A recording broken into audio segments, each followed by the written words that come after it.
So, bro, should I start? I said. Yes, let's go. Hello. Yes.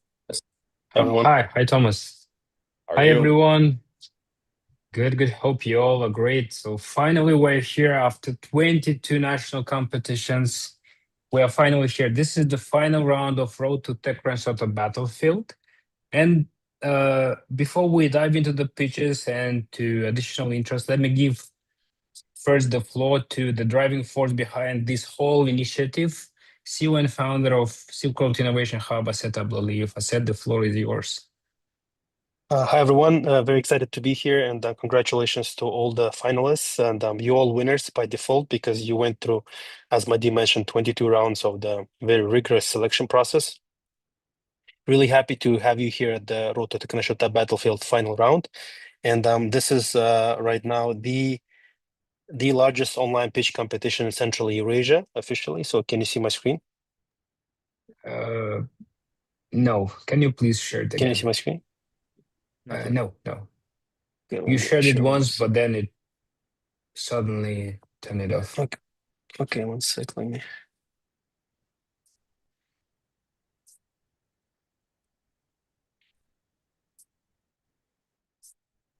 Can you see it? Yes, we can see it. Can you keep moving on a little bit? No. Okay. No. It stopped sharing again.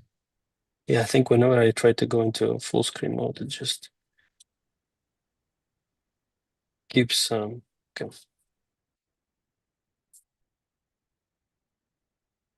Okay, so I'll share like this, and can you see it? It's dark screen for me. Madi, can you see my screen? We can see it. Great, thank you. So once again, welcome everyone to Road to TechCrunch Startup Battlefield 2026 final round. Central Eurasia is the gateway to the world's biggest startup stage, TechCrunch Disrupt in San Francisco. So this is the largest online pitch competition in Central Eurasia. We bring together founders from all over the world, actually competing for the place at the biggest startup stage, TechCrunch Disrupt 2026 in San Francisco. And so TechCrunch Disrupt, as most of you know, but again, it's worthwhile mentioning, it's the #1 annual technology conference that brings together the most innovative startups, influential investors, and tech enthusiasts from around the world.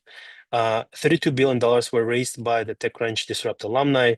Over 50 unicorns were launched at TechCrunch Disrupt, and over 165,000 people attended. And to the right, you see a who is who of the technology and the business world. And then these people attended TechCrunch as a speaker, and every year they bring like a top speakers. So it's really cool event to attend, and it's been hosted for I think last 15-16 years in San Francisco. So it's one of those long-standing recurring technology conferences that happen every year in San Francisco. And TechCrunch Startup Battlefield is an official pitch competition, which is a part of the TechCrunch Startup Battlefield. It's the world's leading startup competition. And why join? Because every year TechCrunch Disrupt Battlefield brings 200 early stage startups that will pitch on the showcase stage.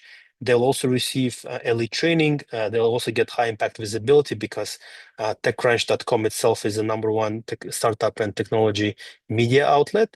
And of course, winners will compete for 100K equity free prize for the ultimate winners.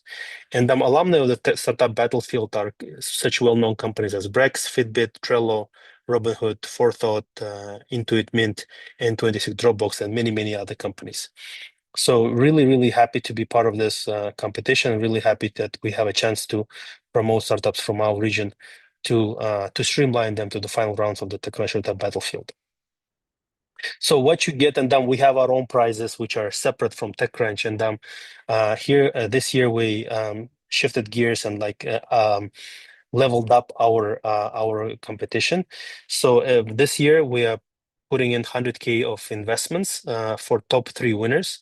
First place will get 50K investments, second place will get 30K investments, and third place will get 20K investments. The investments are provided by Astana Hub Ventures, IT Park Ventures, and Silk Road Innovation Hub.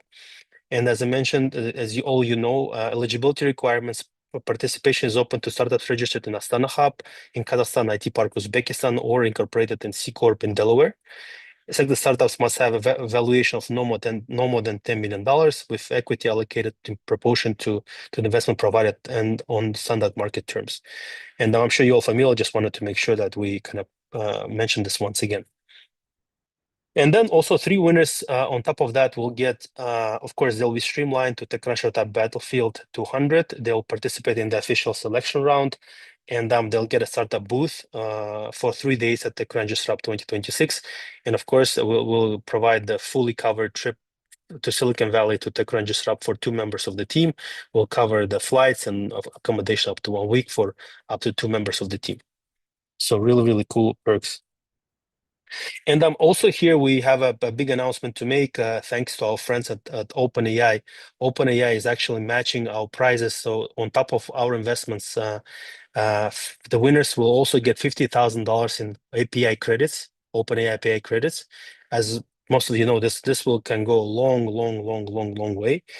Second place will get 30K in API credits. Third place will get 20K in API credits, and all the 19 participants will get 10K in API credits to build your startups. So big thanks to our friends at OpenAI for startups. Thomas Cheng, he's here. He'll gonna speak a little bit more about this, and he's also a jury member. So big thanks to our partners at OpenAI. And I think this is a really cool prize, and that will provide an additional necessary fuel for startups to build and enhance their AI solutions. And so as a part of the TechCrunch Startup Battlefield, we have formed a really solid founder community. We have over 1,000 members in our community from 39 countries, and all the participants in those 22 selection rounds, they got an official TechCrunch certificate. Big thanks to Isabel, our partner and friend, for generously providing these certificates to participants who didn't make it to the final rounds.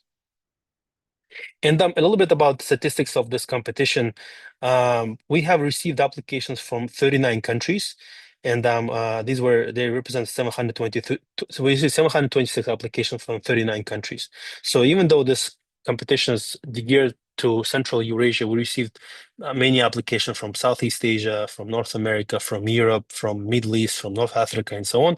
So I think this kind of shows the global pool of the TechCrunch Disrupt brand visibility, and of course the kind of the desire of startups to showcase their solutions on the global market. And some main stats of this competition. Out of 726 applications, 35 were on the idea stage, 302 were on the MVP stage, pre-seed 280, seed 107, and seed plus 2 startups. So, and as a result of this, we have built a community of over 1,000 members. It's a community in Telegram where we actively exchange information. Founders share, look for, present their products, and this is a really vibrant community. The youngest participant of this competition is 18 years old. So actually, we have 7 founders from Uzbekistan and Kazakhstan who are 14 years old. Sorry, and over 8% of applications are under 18 years old, which actually shows that the more and more young people are getting into startups even before they actually go to college or even graduate high school. And this year we had almost 2,000 minutes of pitching, 1,900 minutes of pitching, and 84% of startups are building AI products, which I think is no surprise, and this kind of shows that AI has taken over the world. So, and the jury panel, of course, this wouldn't have been possible without our distinguished jury panel. We had 47 jury members from 8 countries that joined those 22 selection rounds and provided their feedback to startups, and provided their expertise on selecting the best startups from each round. So big thanks to the jury members for making this happen. And of course, as we did last year, this year we have another jury panel. We call it Aidana. Aidana is an independent AI that actually looked through all the videos and gave its own scores, and then we incorporated all these scores in the official scoring. So, and we're happy that this example we said last year is actually continuing, and that we rely on AIs, for which we're very happy. And Aidana will be judged for this competition as well. And as I mentioned, today we'll have 22 startups, early stage startups that'll be pitching. We have startups from Kazakhstan, from Uzbekistan, from Turkey, from Japan, from Romania, from Georgia, Azerbaijan, Mongolia, Kyrgyzstan, Qatar, and United States. I think this kind of shows the breadth of this competition. And top 3 startups will represent Central Eurasia at TechCrunch Startup 2026. Big thanks to our sponsors and the partners, of course, Freedom Holding. Freedom Holding is a Nasdaq-listed international investment company headquartered in Kazakhstan. It's one of the most influential financial players in the region, supporting innovation and entrepreneurship. Their support for this program reflects a long-term commitment for empowering founders from Central Eurasia. So big thanks to our partners and friends at Freedom Holding. Our main partners are, of course, TechCrunch, Astana Hub Ventures, IT Park of Uzbekistan, IT Park Ventures, OpenAI, VTech, and of course, Silk Road Innovation Hub. So big thanks to all our partners who've been supporting us throughout this journey. And of course, this wouldn't have been possible without our regional partners, Sabah Fund, Sabah Angels, Future Unicorns, IMS, Bilkent Cyber Park, Caucasus Ventures, Fund Tengri Innovation Hub, IT Park, Future Laboratory, IT Park of Tajikistan and Dushanbe, Silk Road Angels, Startup Moldova, IT Park of Mongolia, Accelerate Prosperity, Sofia, Technopark, ARD Venture, Global Tech Week in Tbilisi, Startup Centrum, Nazarbayev University, Doha Business Consulting, Hello Tomorrow Turkey, and Bilishim Vadisi. Big thanks to our regional partners for spreading the word across the regions about this competition. And a little bit about the organizer, Silk Road Innovation Hub. I know this is a busy slide, but actually this kind of shows the breadth of what we do at Silk Road Innovation Hub. At Silk Road Innovation Hub, we focus on startup ecosystem development, on community and events, corporate and AI programs, venture capital investments, and of course, building regional partnerships. At Silk Road Innovation Hub, we have over 400 startups as residents of Silk Road Innovation Hub. Their combined valuation is over $3 billion, and they have raised over actually $300 million in venture capital funding. We have a very robust community of founders. We're based in Silicon Valley. Over 2,000 community members are members of 2,000 people are members of our community. We have organized over 400 events that were attended by more than 13,000 people, and we had over 1,500 international participants. In terms of the programs, we run programs in partnership with Alchemist, with Draper, with StartX, with TechCrunch, and Stanford University, MIT, Harvard University. So really happy about all these programs that we offer, which are available to startups from Central Eurasian region and to corporates and governments. And investment is a big part of Silk Road Innovation Hub. We have over 40 portfolio companies. Their total valuation is over $3 billion. And they have raised over $300 million in venture funding.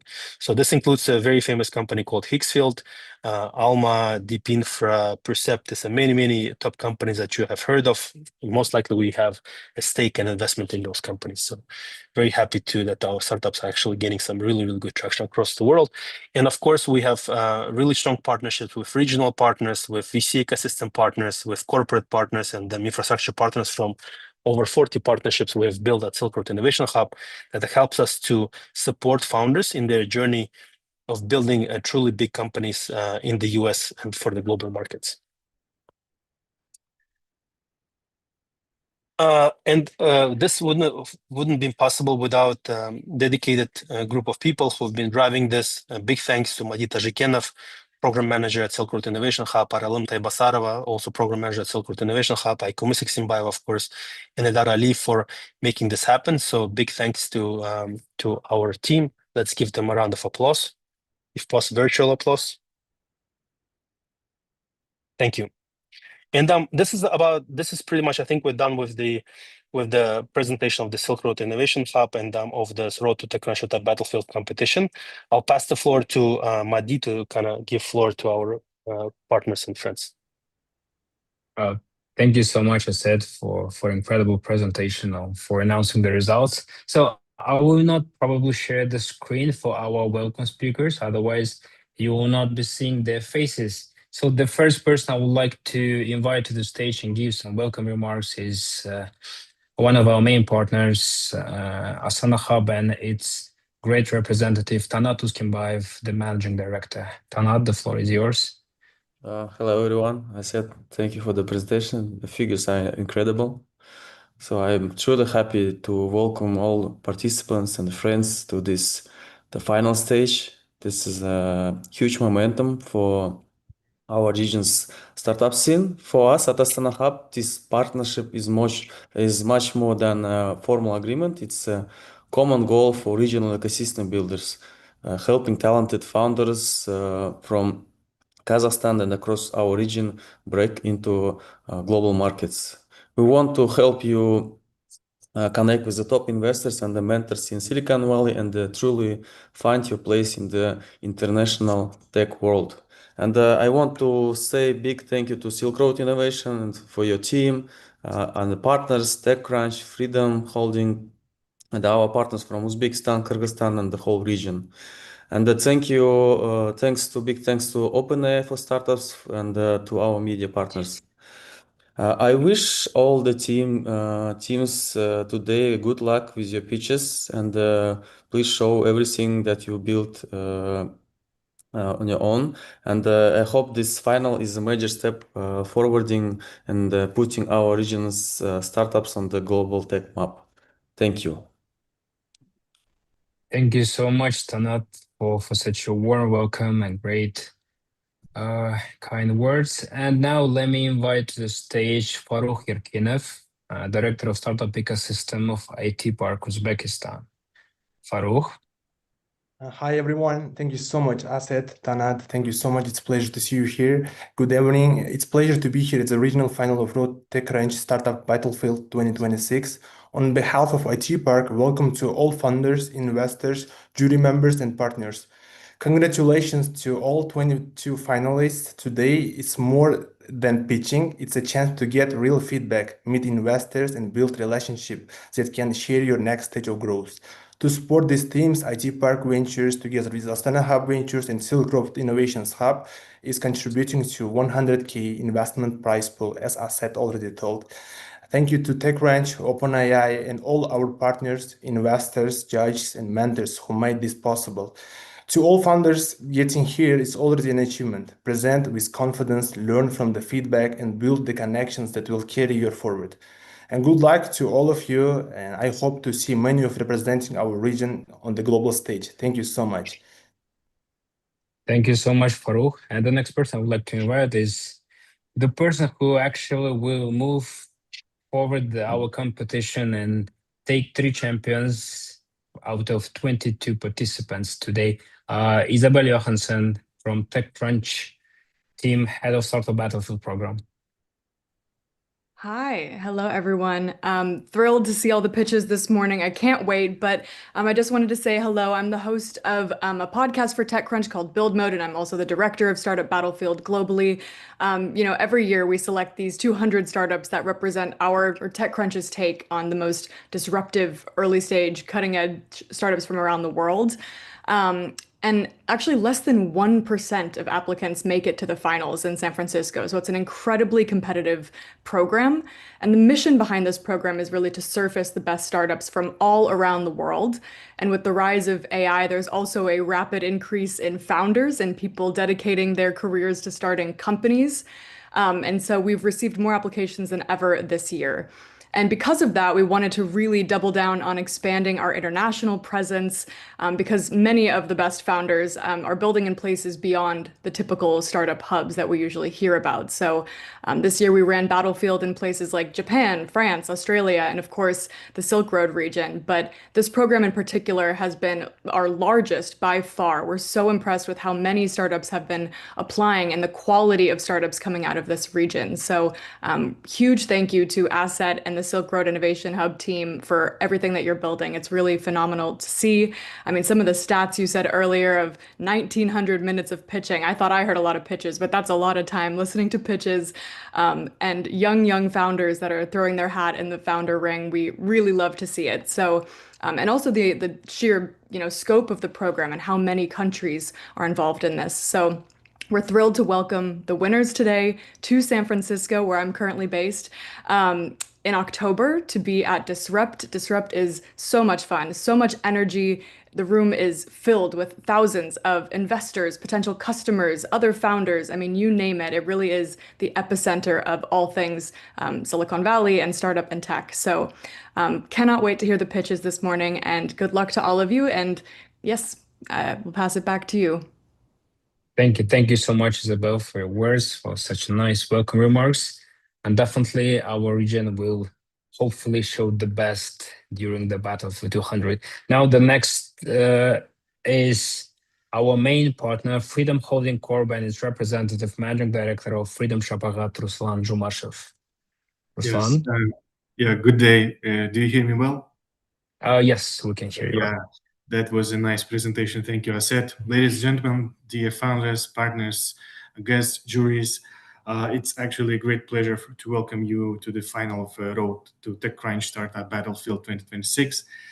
Well, the program attracted more than 700 applications from 39 countries. That's very impressive.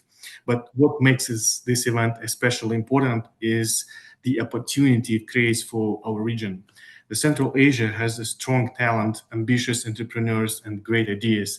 What our founders need is greater access to global markets, investors, and international expertise. Programs like this need, this actually, a program like this create exactly these connections and give our startups the opportunity to compete on the global level. For Freedom, supporting this ecosystem is an investment in the future of the region. And successful technology companies create jobs, attract investment, and bring new knowledge and expertise into our economies. And when our founders succeed internationally, they also open doors for the next generation of entrepreneurs from Central Asia. And today, the finalists will compete for 100K of investment, and three winners will have the opportunity to continue their journey in San Francisco. That's a great, opportunity. I'd like to thank all the partners, organizers, and jury members who made this possible, and wish every founder the very best today. I hope this final becomes not only the end of the competition, but the beginning of your global journey. Thank you and good luck. Thank you. Thank you so much, Ruslan. Freedom Holding Corp is supporting us for the second year in a row. And now, the last but not least, the person who is giving almost $300,000 to all of the participants today, Thomas Zhang from OpenAI, APAC Head of Startups. Thomas, the floor is yours. Hi, everyone. It's a real pleasure to be here. I look after our startup and VC relationships across all of Asia and beyond. It brings me a lot of personal joy to be part of this, because I've been aware of the great work that Astana Hub and others have been doing in Central Asia for close to a decade now. And it's been really inspiring to see the ecosystem grow by leaps and bounds, and how it's been progressing so far. At OpenAI, we really emphasize our partnerships with startups because we believe that it is founders that will build the tools, the workflows, the applications using AI that will really change the world for the better, for the benefit of all of humanity. And so we are very excited to be showing up and supporting this initiative. Again, great thanks to the organizers, and good luck to the startup founders pitching today. Thank you so much, Thomas. Aset? Okay. So, Madi, do you want to introduce our judges, please? Thank you. Sure, my pleasure. So, and please let me introduce our esteemed jury panel for today. It's probably one of the most experienced people, and they represent different, actually, verticals. Of course, Isabel Johansson from TechCrunch, our constant jury member, Kim Latipov from Stanford Business, and also he's actually raising his own search fund now. Abayab Samet, managing partner of Silk Road Angels.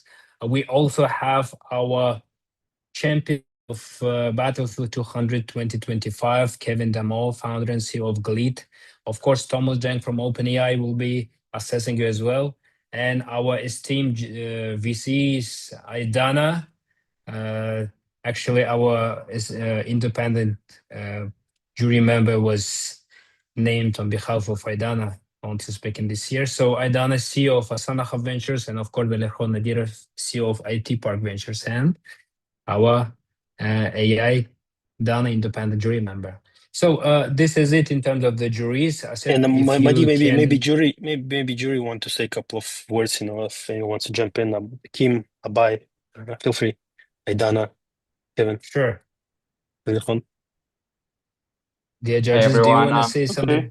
Yeah. Kim, go ahead. Look, can't wait to hear about your ideas and what you're building, and it's a real pleasure and honor to be part of the competition. Looking forward to it. Yeah, I'm looking forward to. Good luck to everyone who is taking part. Yeah, good luck to all the Looking forward amazing to you startups. here at ICT Week in Uzbekistan. Okay. Let me, Kevin. Thank you, Okay, Valerjon. gotcha. Yeah, thank you. Thanks so much for having me. Good luck to everybody today. I looked through all the profiles yesterday, and I'm really excited to see everybody's pitches. Really fascinating and world changing. So let's do it. Great. Abai? Hello, everyone. Yeah, first of all, it's a great pleasure to be here. I would like to wish everyone the best of luck in today's pitching session. We've made it through a highly competitive selection process, so I believe we are seeing some of the strongest startups from across the entire Road to Battlefield pipeline. And I'm sure the competition today will be tough, and I have a feeling that for us as a judges, making the final decisions won't be easy. So, and finally, congratulations to the entire Silk Road Innovation Hub team for making all this happen and bringing such a strong group of founders together today. Thank you. Great. Thank you so much. Last but not least, Aidana. Hi, everybody. So apparently we have two Aidanas today in the jury. I'm the human one. First of all, of course, thank you, Aset, Madi, and all the team of Silk Road Innovation Hub for organizing this event.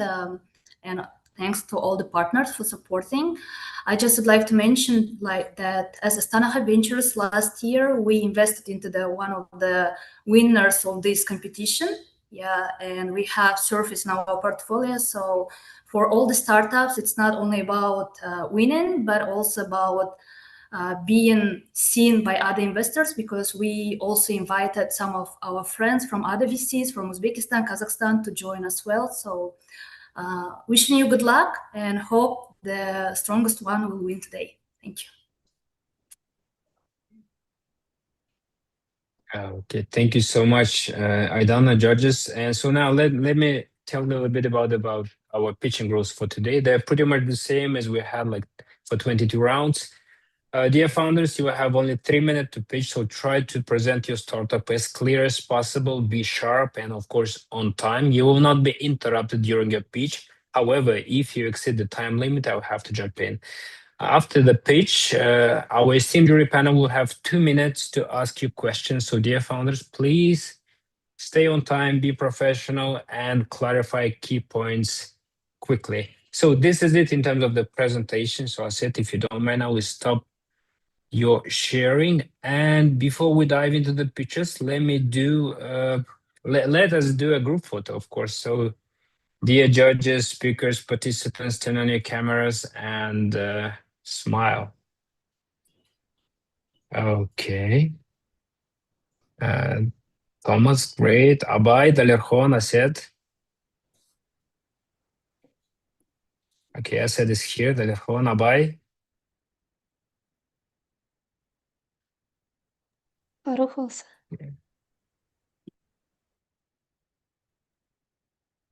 Okay. Anyway, so 1, 2, 3, smile. Okay, let's do it one more time. 1, 2, 3, smile. Great. Thank you so much. And let's dive into the pitches So once again, welcome to the regional final. My name is Madi, and today, together with my colleague Aralon, we'll be moderating the session here as well as in the chat box. So if you have any questions, please message us in the chat box or in Telegram or any way you think is possible and better for you, and we'll do our best to support you. Dear founders, dear judges, we sent you earlier the order of pitches, so we will follow the order. Dear judges, one thing for you, please make sure to complete the score sheets immediately after each pitch. It is very important for us because we plan to announce the champions at the end of the session. And dear participants, please make sure to mute yourself during the pitches of others. So let's respect each other.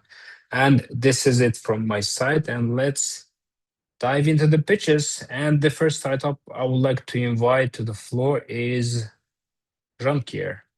Jean-Pierre, are you here? Yes. Okay, great. Please start sharing your screen with us. Can you see my screen? Not yet, but it's coming for sure. Yes, we can see it. Okay, I can start? Yes, please. Hello, everyone. Let's imagine somewhere in Kazakhstan right now, a patient is texting a clinic on WhatsApp. She is in pain, nobody answers. By tomorrow, she has given up, or she is in emergency room. She was never lost by medicine. She was lost at the front door. The clinic takes requests through phone, WhatsApp, Telegram, website, all coordinated by hand. Requests vanish, urgent cases stay behind routine ones, empty slots stay empty.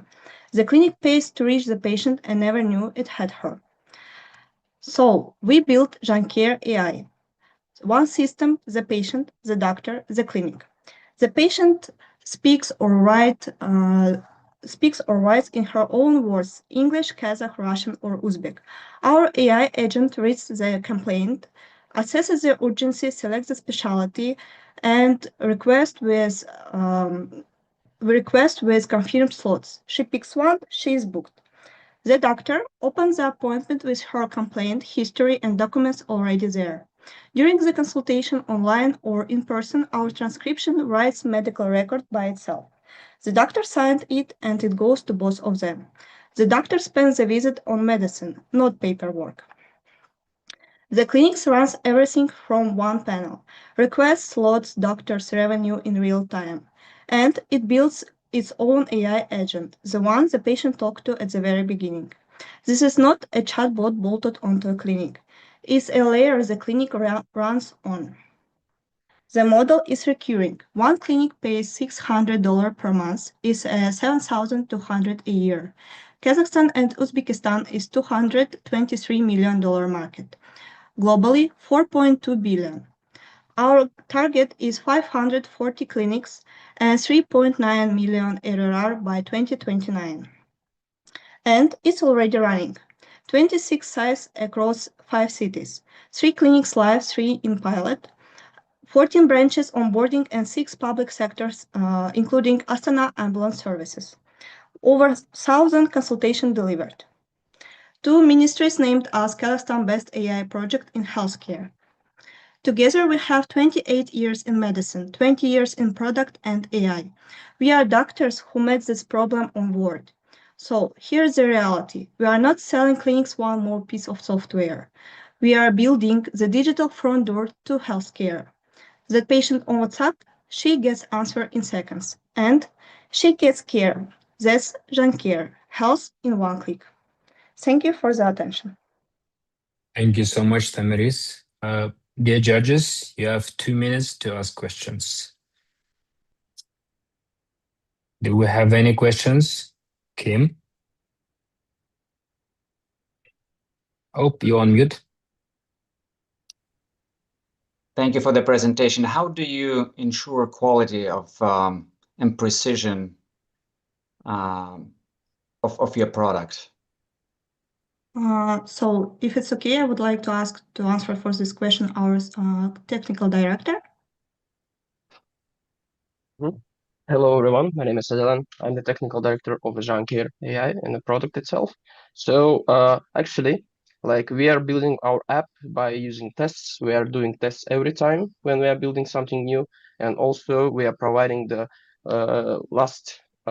like the how it calls the instruments we are using. It's worldwide used, and so it's easy to implement for us, and also it's easy to secure our application because we have a Cloudflare layer that is securing our application, and IPs always changing, so our data is secure and precise. Yeah. Thank you. Okay, do we have any other questions? I have a question. Thank you for the presentation. I have a question. How are you planning to scale your product to the global market?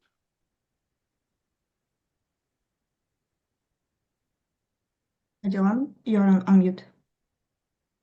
Excuse me. So we are scaling our product by delivering our application through the different servers. For example, we can put our application is running locally inside our server. Right now we have a small server, but we can distribute the servers through the different countries and cities. So our application will stay intact in different countries and regions. And also we maybe use the Starlink later, so to use the internet globally. Yeah.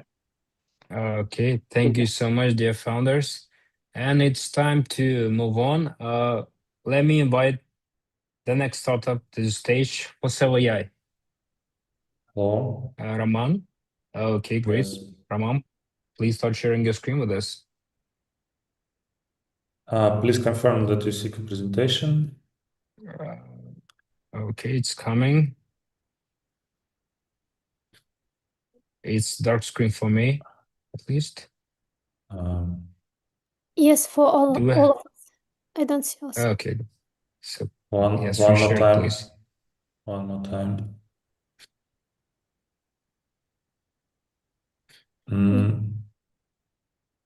It's still dark screen. Sorry.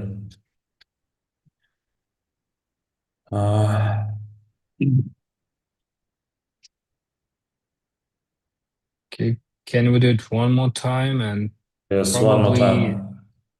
Yeah, I think the weight of the presentation is probably heavy. If you don't mind, we can. Yes, I don't mind. Sorry. Okay. Okay, great. So let's move on. I will fix it. Okay, cool. In that case, do we have Luke? Ayan? Are you here with us? Okay, great. Yes, we can see the presentation. And it's moving as well. Yes, we do. Can you make it full screen, please? Yes. Okay. Yeah. Hello. Thank you very much for the time. I'm Ayan. I'm CEO of the company Look. And Look is building the Google Analytics for the physical world and starting with outdoor advertising and turning the what happens in the street and into the measurable data. Brands spend billions of dollars on the advertisement, but they still can't reliable the answer or the simplest questions. Who actually saw the ad and did they pay the attention? We combine the computer vision, mobility, maps, and other real-world signals, and into one intelligence layer that can understand what is actually happened in the city. Our attention engine turns the physical world into the data, measuring the exposure and the attention, dwell time, and the foot traffic, and showing advertisers the best location and time and creative. And this is already live in Tokyo. Our 5 devices and over 50,000 people measured. 94% is measurement accuracy, and our first deployment is generating our 2,500 per week. And we monetize the same data 3 times: campaign measurement today, recurring SaaS for customers, and eventually in API that lets other platforms build on the Look data. And we are raising 800K to turn our what already works in Tokyo into a scalable measurement network. And yes, our team We have a team that can build the hardware, ship the AI, operate the ground, and we are not starting from the zero. Our team and advisors bring experience from the Pokemon Go, Goldman Sachs, Dentsu, and combining technology, finance, advertising, and execution in all Asia. We also participating in StartX company or StartX Accelerator and Jason Kalakani's Founder University, and also in Japan we are working toward with the JOAA, it's a Japanese out-of-home advertising association, to be in membership and ultimately become a vendor into their system.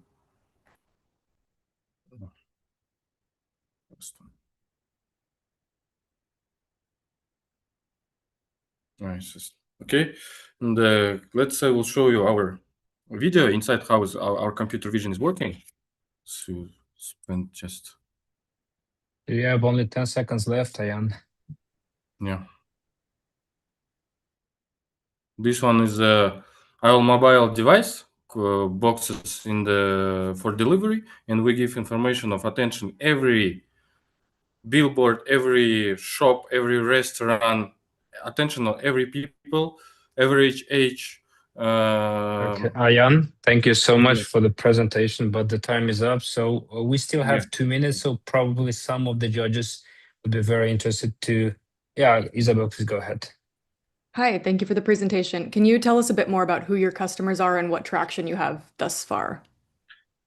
Yeah, we are starting from the advertisers because this is a very, very big hole about the measurement. But when we will advertise them and give them information about effectiveness of the data, we in the parallel, we collect the data for the retails, for the developers, for giving them information about where to open the next store, where to build next building, because we can say the foot traffic of the people, the patterns of the people, and what kind of people is going in every region.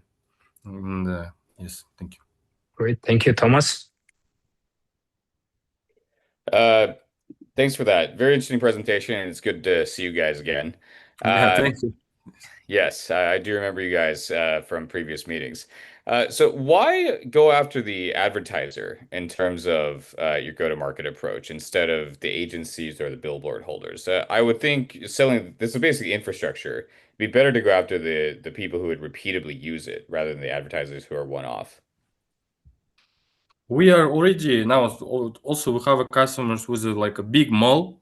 It's in Kazakhstan, very big mall, because they want to know effectiveness of theirs also brands. They have also billboards inside of the malls, and this is like our one of the big cases. But we give them information about every month. We can give information about which table in their third floor, for example, is very not useful, for example. And yes, this kind of data is very useful for very big companies, for any like big companies. Yeah, thank you very much for the question. Okay, cool. Since we have such a great interest from judges, let's do one more question from Kevin, and we're moving on to the next one. Yeah, great presentation. The question I have is how do you protect your moat with your technology? What? Sorry. How do you protect your moat? How do you protect other folks from coming in and essentially replicating what you've already produced? Yeah, we are building the infrastructure of the physical world. When many companies collect the data and selling this data, we not sell just raw data. We give effectiveness of the from this data.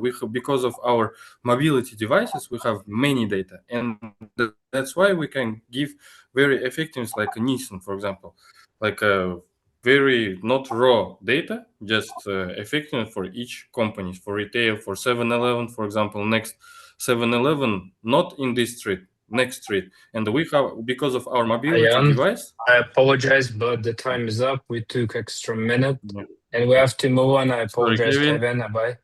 Yeah, and Roman, are you ready to pitch now? Yes, I'm ready. Okay, please try sharing your screen one more time. Now we can see it. Yes. Yes, nice. I can start. Yes, please. Hello, my name is Roman. I'm CEO of Fossil AI. Please meet Aidana. She's very polite. She upsells every customer, and our platform motivates every employee to be like Aidana. And now meet John. Because of low motivation, he skips scripts, missed upsells. We call him self-service terminal. Every year, millions of Johns create $1 trillion revenue leak problem on the front line. Fossil turned John into Aidana using motivation and gamification. When John makes a successful upsell, he earns an instant reward. John wins, business wins. Forbes independently confirmed our main point. Motivation works better than the penalties. I built a food delivery by myself and faced this problem. This is my product founder fit. My partner built the enterprise IT. He made our code base totally agent ready. Our ML engineer solved STT in noisy environment, and our advisor built a similar product in pharma.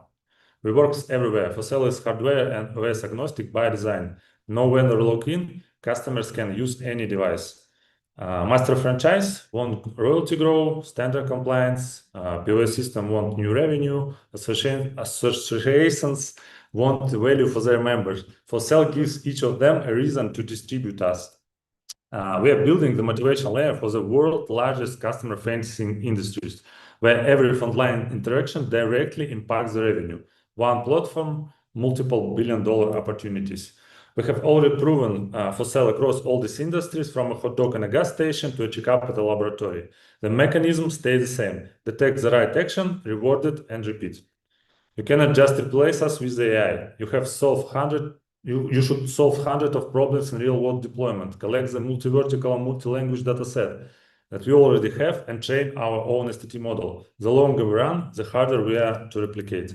This spring, we pivoted across verticals to find where Fossil scales the best. Now we see the PMF signals. CAC is down 2 times. MRR grows more than 5x from the May, with zero marketing spend. We have signed our first annual contract in July, and now we're closing 3-year enterprise deal worth over 100K. At our current pace, we reach 500K ARR by October and 1 million ARR by the end of the year. We are so excited to be part of the best startup program, and because of them, we have huge cloud runway with zero STT and LLM spend.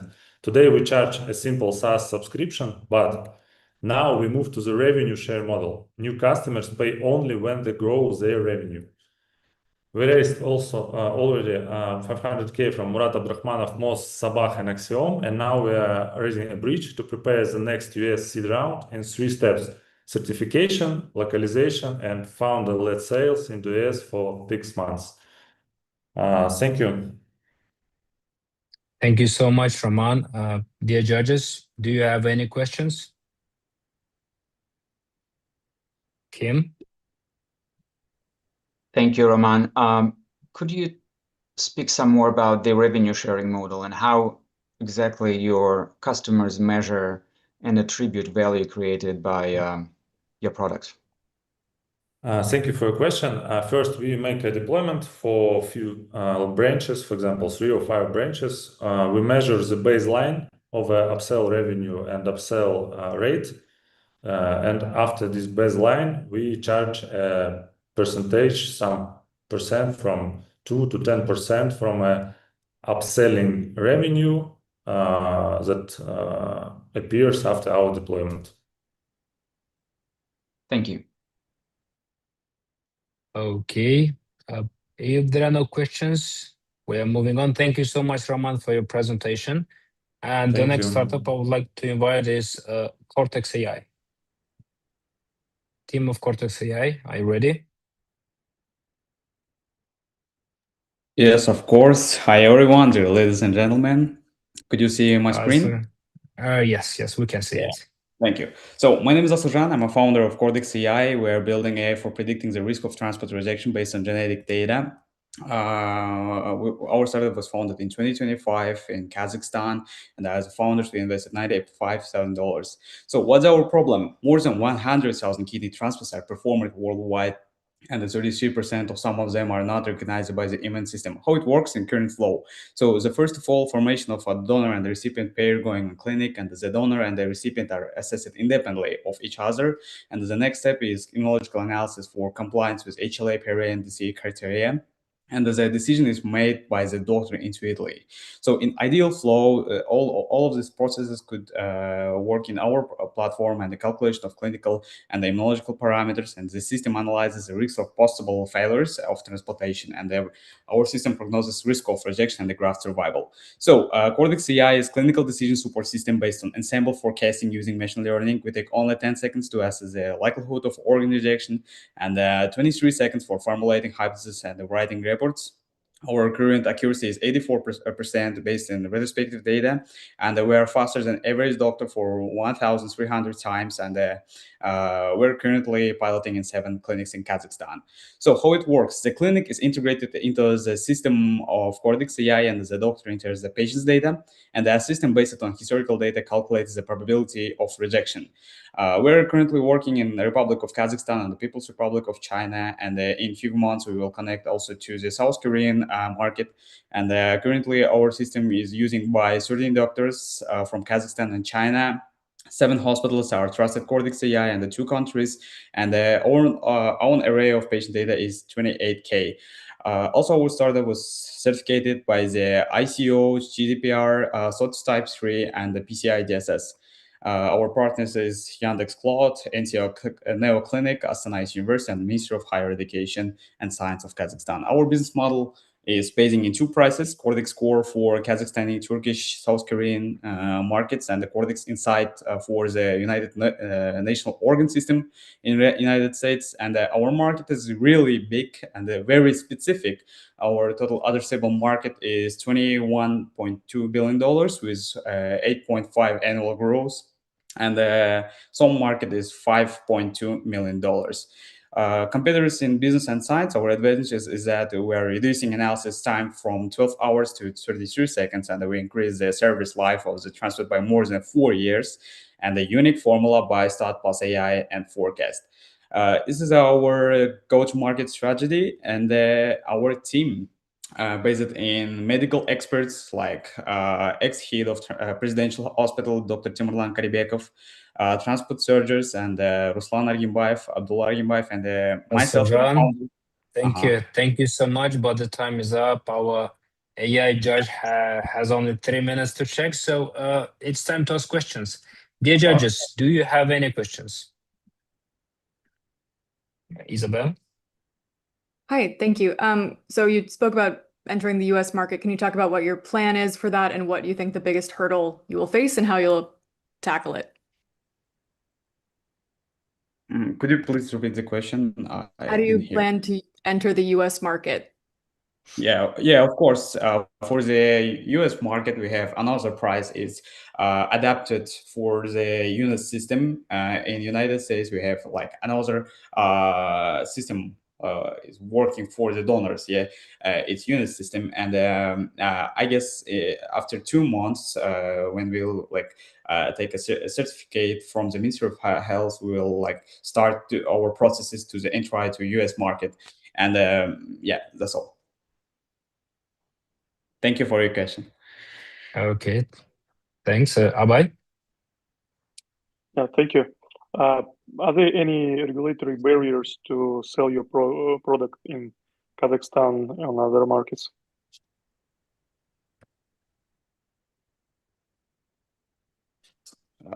Excuse me, Mr. Abhay, could you please repeat your question?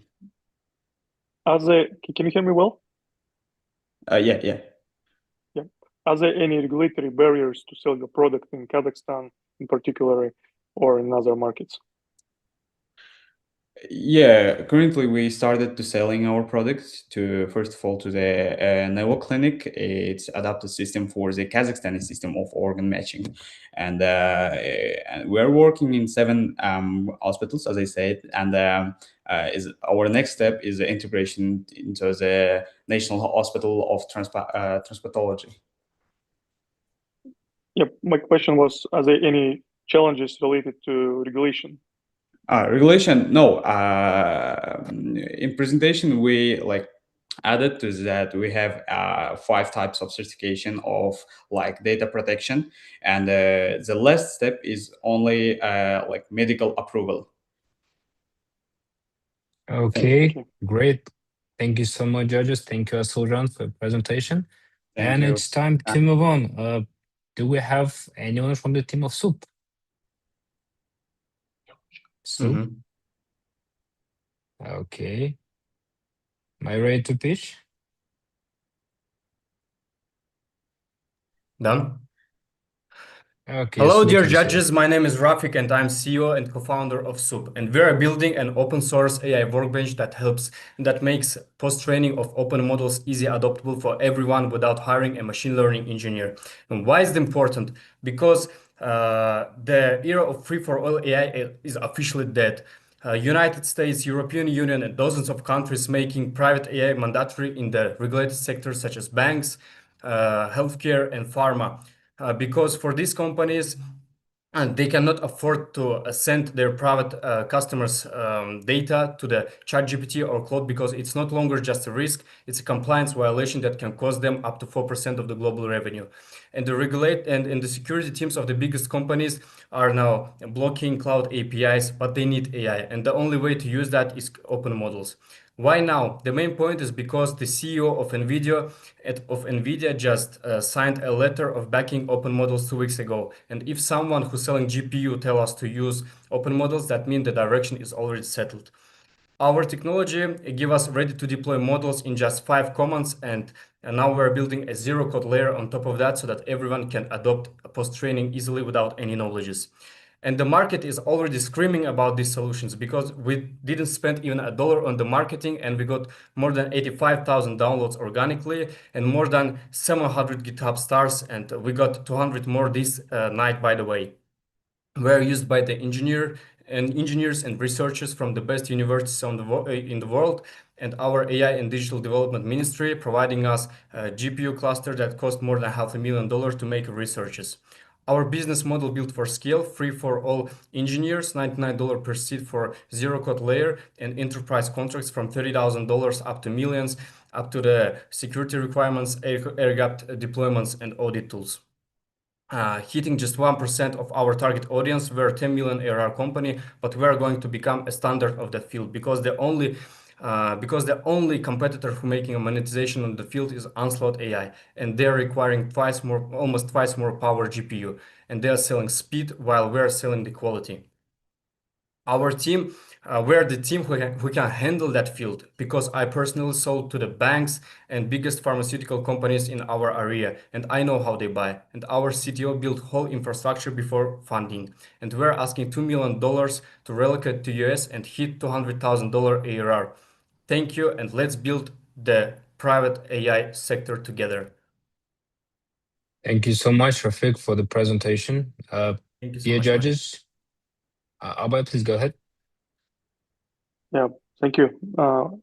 What is your go-to-market strategy, and who are your customers? What is the portrait of your target customers?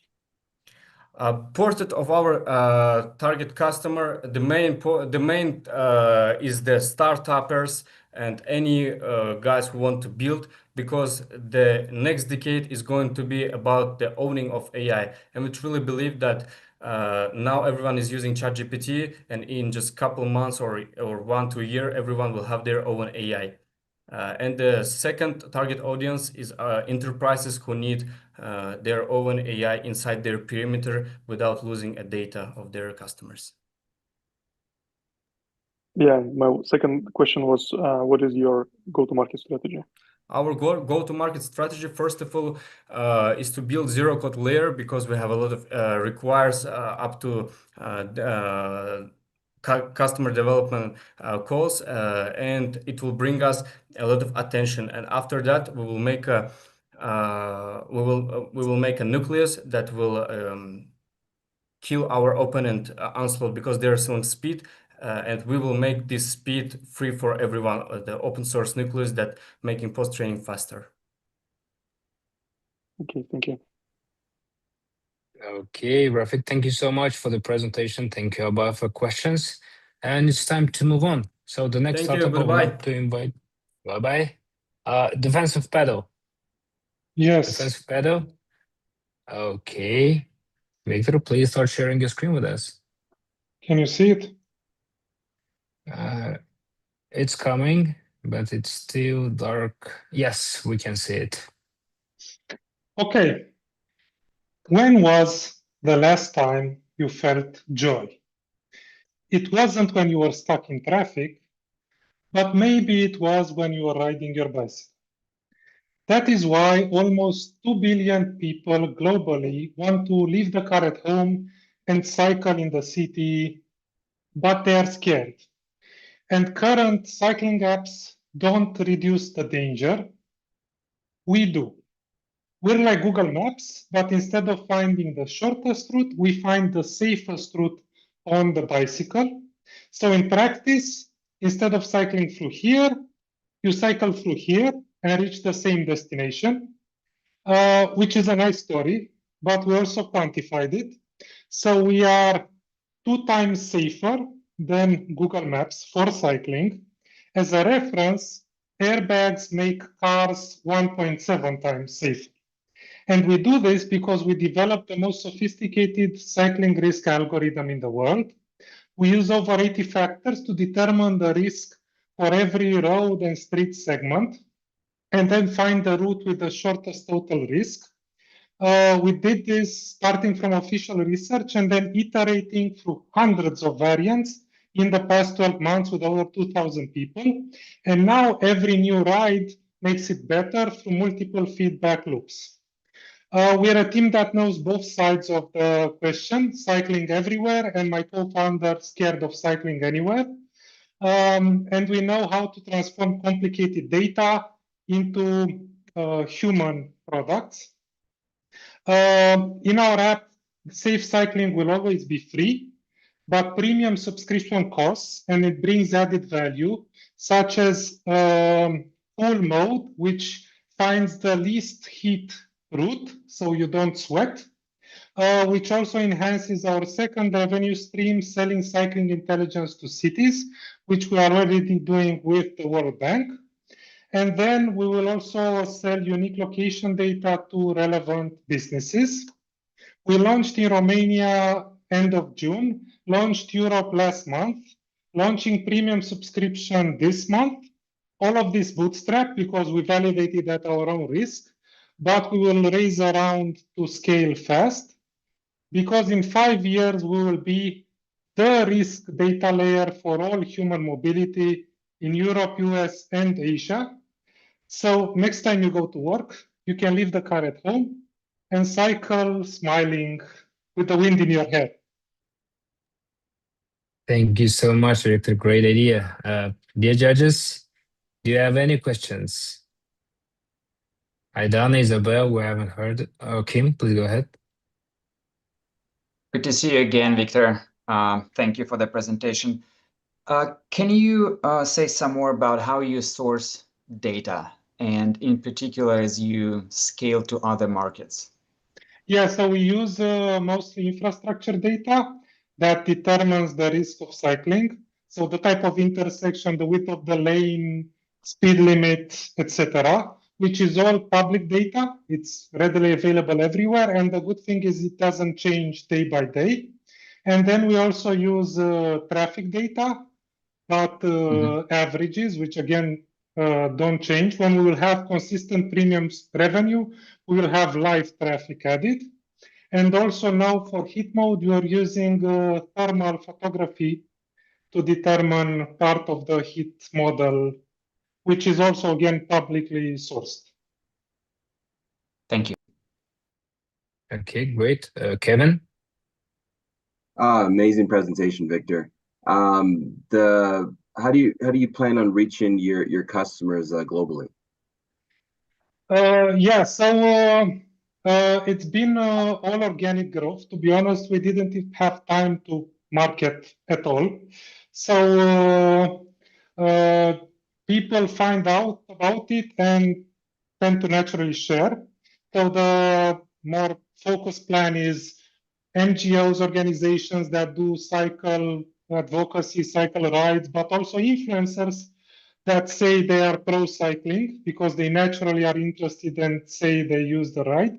And also now we've been sharing risk maps of specific cities, which have gained a lot of traction organically on LinkedIn because they're relevant to people who want to cycle, like value right now. Okay. Thank you so much, the jury panel, Thank you. Victor, for your presentation. And it's time to move on. Cedar, are you ready to pitch now? Hello. Yes, we are ready. Hi. Great. Please start sharing your screen. Can you see the screen? Yes, we can see it. Great. Hi, everyone. This is Cedar. We detect oil spills from orbit before they reach the shore or the news. I'm Ilhama, and this is my team. We have Zehra, our CTO, who is the first author at ACL. We have Mirakram, chief scientist, who has literally done PhD in oil spill detection. And we have Niloufer, our CFO, who has accomplishments regarding financing hackathons. So here's the problem. Someone has to physically see a spill and report it. And by then, it's already spread. A 100-ton spill costs $1.5 million to clean up. That's why we have CDAR. CDAR skips all these manual monitoring steps, and every time a radar satellite passes over your waters, we check the image automatically. If there is oil, we flag it, draw the polygon, and send the alert so that nobody has to watch it. And in our roadmap, we have future steps like decision-making and cleanup, but for now, we have the detection step ready, which I want to show you.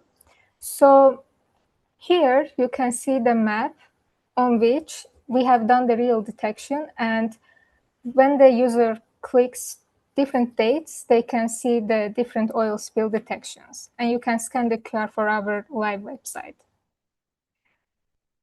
So on the public benchmark, we have the 90% recall and 80% precision. And on the left, you can see the news report from the June about the spill occurring in Caspian Sea. But on the right, you can see our detection before that news report was ever published. So this is our strongest proof that the system works. And right now, we have ongoing sales talks with two local operators. Zoom out, and the full life cycle is $3.5 billion in terms of TAM. In terms of SAM, we have $72 million, and for 18 months, we can serve to $2.08 million customers in near regions. Subscriptions run 60 to 300,000 a year, or one can start with a $12,000 pilot with the same products for 3 months and trial.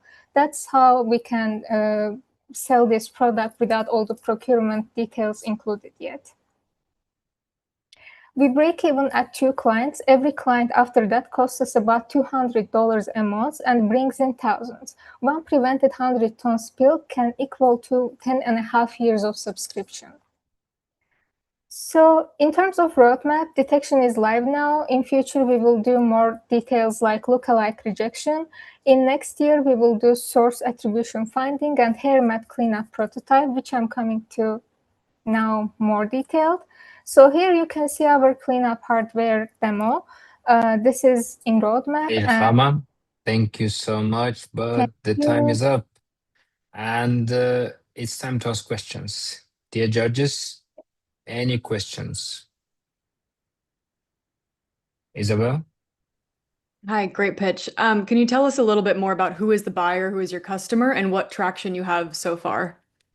So our buyers are mainly oil and gas companies, also environmental regulatories such as ESG, and also we have governments in our minds because they may care about what spills occur in seas that is in the neighborhood of their countries.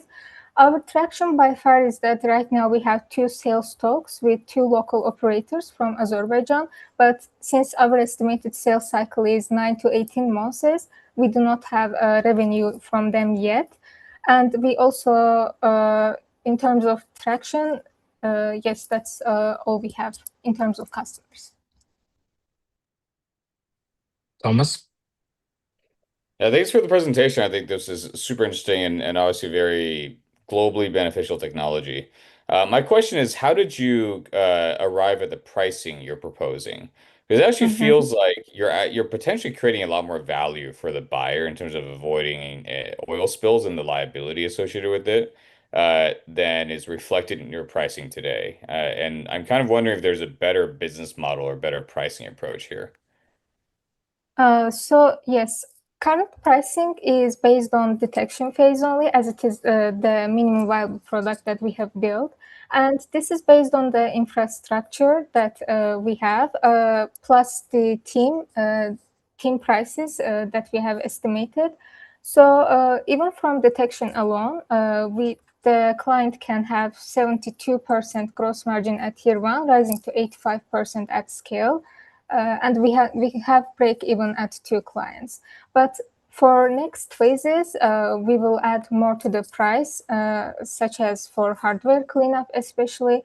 And we also have here short estimation of it that right now per ton $15,000. But yeah.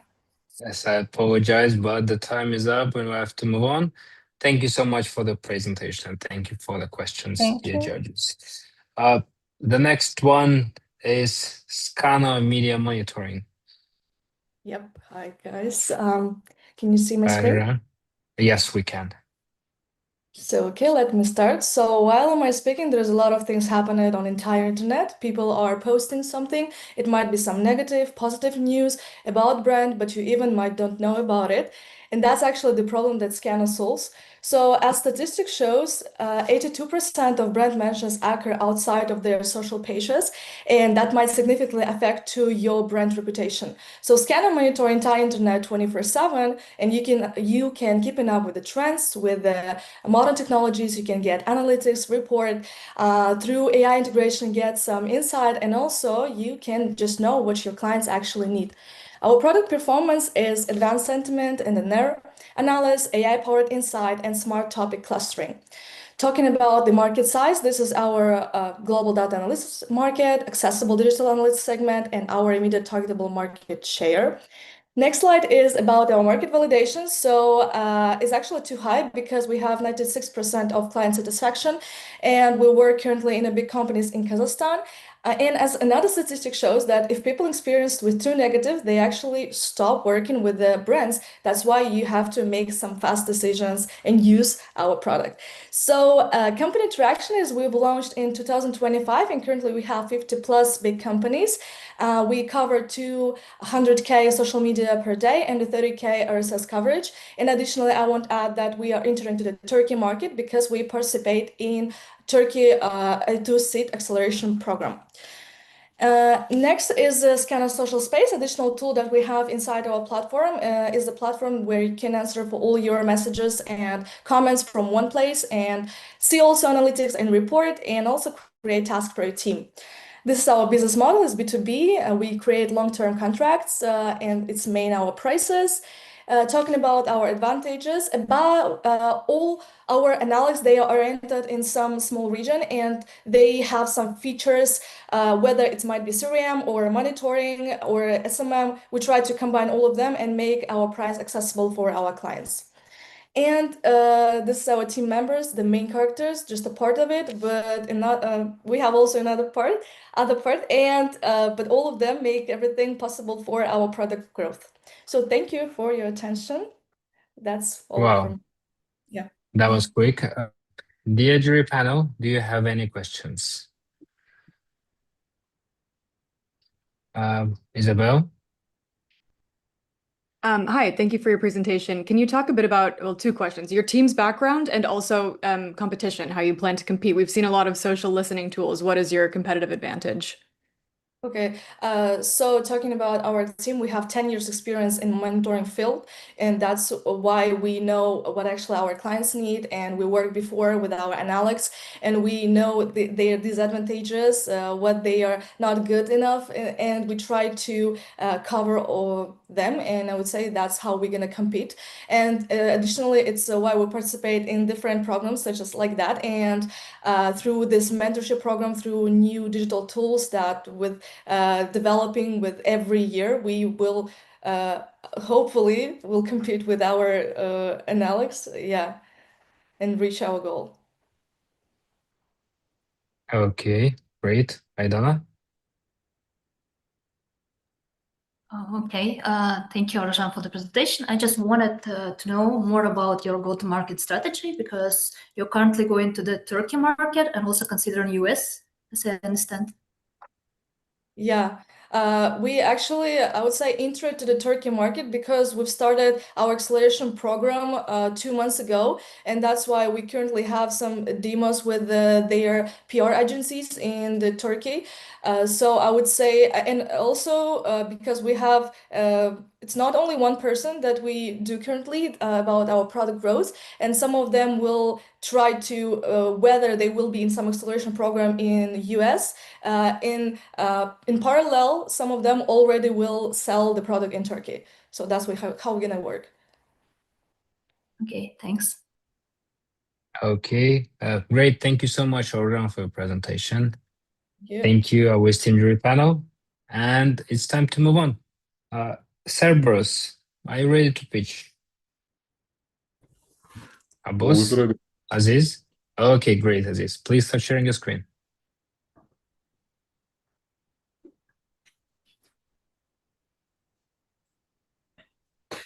Can you see it? Yes, we can see it. Can you hear me? Yes, we can hear you well. Then I shall start pitching. Global losses from cybercrime just hit $10 trillion a year. If cybercrime were a country, it would be the world's third largest economy. And cybersecurity teams can't keep up. For one cybersecurity team, there are hundreds of hackers that are trying to break into the system simultaneously. So the industry built tools that teach AI to do security testing, replacing manual work with automation. But AI has one fatal flaw. You can't trust it with your vulnerabilities and confidential data. You let it in, and it will hallucinate and cause damage, such as shutting down your service, deleting your database, and even sending out your money. I'm Aziz, founder of Cerberus. At 17, I made a mathematical breakthrough in the field of safety of programming languages. I also founded and run Central Asia's top cybersecurity firm, consisting of ethical hacking champions and researchers, and securing over 300 projects in 3 years. And when LLMs came out, our team realized that we can use this discovery to secure AI agents in a way that no one else has. We created the world's first AI ethical hacker that can not only fully autonomously hack your application in hours, but also mathematically guarantee it's safe. We created a totally new programming language, specifically for ethical hacking, where every instruction our AI agent makes must carry a mathematical proof of safety. And that technology is patented. With Cerberus, it costs us only $8 and a few hours to hack a medium-sized web application, compared to over $5,000 and weeks of manual work. This is how a team of 5 people does the work of 100 people. And results speak for themselves. It's been 6 months since Cerberus has been deployed to the largest enterprises as a working solution. And over 96% of organizations discover critical vulnerabilities in the first hours of using Cerberus. Cerberus is sold as a yearly product license, starting at $1,000 for individuals and $60,000 for enterprises. And with absolutely zero marketing, we've made over $150,000 in revenue. Over 15 banks are running Cerberus trial, and over 50 organizations all over the world, including Europe, UK, and US, are already using Cerberus. We target the global market, which is at 39 billion today, and it's going to be 82 billion by 2030. We already raised investment from a world-leading venture fund called 100 Global, that has been the early investor of projects like Canva, GitLab, and Udemy, and now Cerberus, and established foreign entities for the rapid global expansion. AI hackers are coming, and only one will not turn against you. That one is Cerberus. Thank you. Thank you so much, Aziz. Great timing and very nice speech. Dear judges, do you have any questions?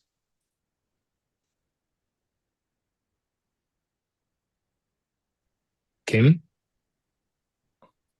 Thank you, Aziz. Can you say some more about your team? Of course. As I said, I've been running the Central Asia's top cybersecurity firm consisting of ethical hacking champions and researchers. And all that team now moved into the new established company that solely and entirely does the work of Cerberus, that is called Cerberus Tech Incorporated and Cerberus Group. And basically that team that used to be in that company now runs this product. Speaking of the team, we have experts in ethical hacking, as I said, experts in cybersecurity and expert researchers. Besides me, there are also other people. Sarwar, for example, he has been the leading researcher. He won the International Olympiad of Financial Security, competed with over 35 countries, and took the second place and third places like 2 times. Imran has hacked half of the banks in Uzbekistan here. He has been the second one to the person in Uzbekistan that get the American certified ethical hacker certification here, CPTS from Hack the Box, and many other achievements. We've been the winners of the first Uzbekistan Hacker Cup, where over 100 teams competed, and we took the first, third, fourth, and sixth place in the first year, and later we were mentors of this hacking competition. Okay, thank you, Thomas. Yeah, are you able to elaborate a bit more on your technology? Is it that you've created I mean, it looks like you have a programming language, but is this at the harness level for the LLM? Like, how does this all work together? Yeah, of course, we created a new programming language, and we taught the AI models to code in this programming language. And this programming language incorporates advanced entities from a mathematical theory called type theory. Through the type theory, we modeled the security scope and allowed AI actions. And basically, the allowed actions are expressed in the terms of types, using very advanced concepts from type theory that basically allow us to mathematically model any AI action. And the restriction is set on the mathematical basis. So in short, AI writes code on our language, and in this language we incorporated something from mathematics. Thank you so much, Aziz, but the time is up, and it's time to move on. So the next project I would like to invite to the stage is Telegree. So dear participants, 2 more projects, and after that we'll take a short 5-minute break. Telegree. Hello, beautiful people.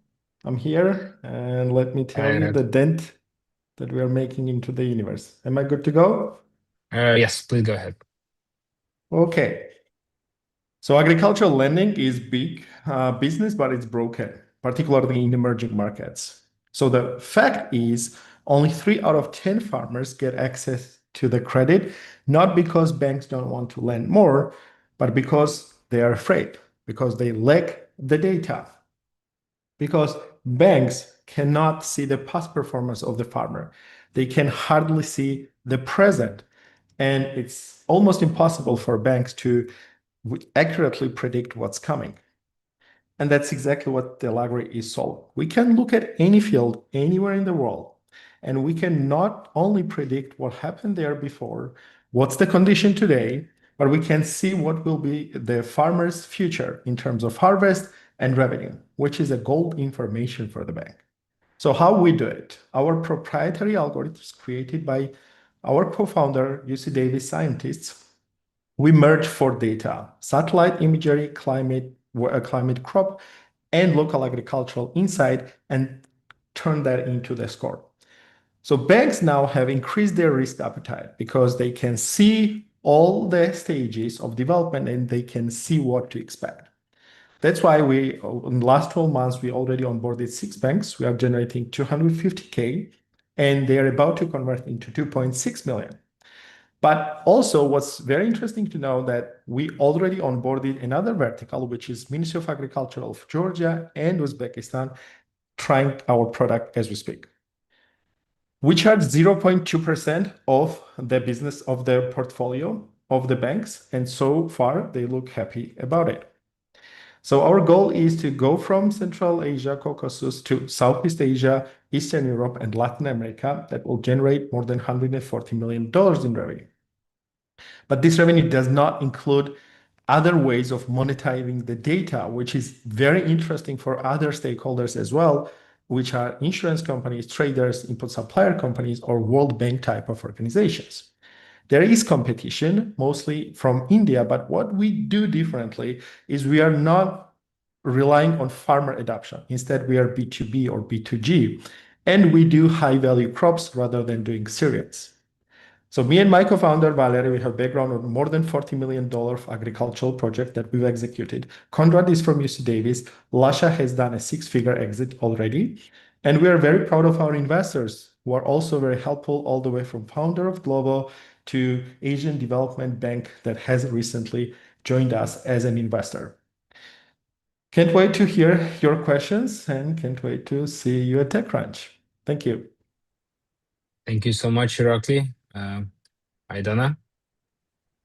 Irakli, thanks. You said that you receive portfolio share. So my question is, who owns the responsibility for the accuracy of your decisions? We do. Because we do. more like acceptance, more portfolio share, right? Correct. But there are some ways how we balance that interest of conflict. So the bank only starts to pay us for monitoring after 3 months. Farmer keeps paying. So that's the way how we balance that idea of any kind of conflict of interest. Okay, so you don't have any future responsibilities in front of the among the banks, not? In terms of responsibility and in terms of precision, what's good is that banks, they try our product for 3 months or sometimes for 6 months. Once they see the precision is high, once they compare what we told them would happen and to actual facts, that's what builds trust with banks. And only after that, we get the contracts and we move to the contract side. So precision is there. We cannot do all the crops. We are doing 30 crops for now, which are the most ubiquitous among the region that we are looking at. But goal is doing avocados, doing high value crops like that to know what's coming. Okay, thank you. Great. Thank you so much, Irakli. And thank you. It's time to move on. So let's invite one more project, and after that, we'll take a short 5-minute break. Deepen. Farhad? Hi. Hi. Ready to pitch? Yes, we are. Can you share our screen? I can see. We can see. Yes, we can see the screen and the presentation as well. Cool. Hi, I'm Farhad. Today we're building wellness away.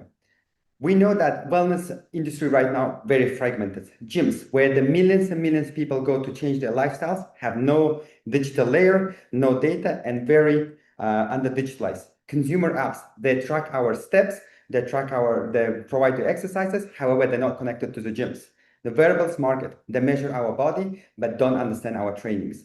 And Deepen is changing that. We're building the infrastructure where we first digitalize the gyms in Central Asian market, provided to them ERP system, connected to the user through our Deepen Well app, and now we're selling our own products like an AI coach and DeepView subscriptions for the wearables.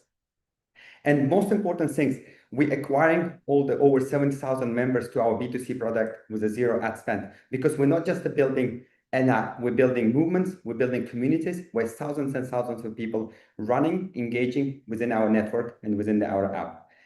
Our AI coach, we just deployed it a month ago, and we already sold over 250 subscriptions where users anywhere in the world, any points, anywhere, they can work out from their homes, gyms, or at work.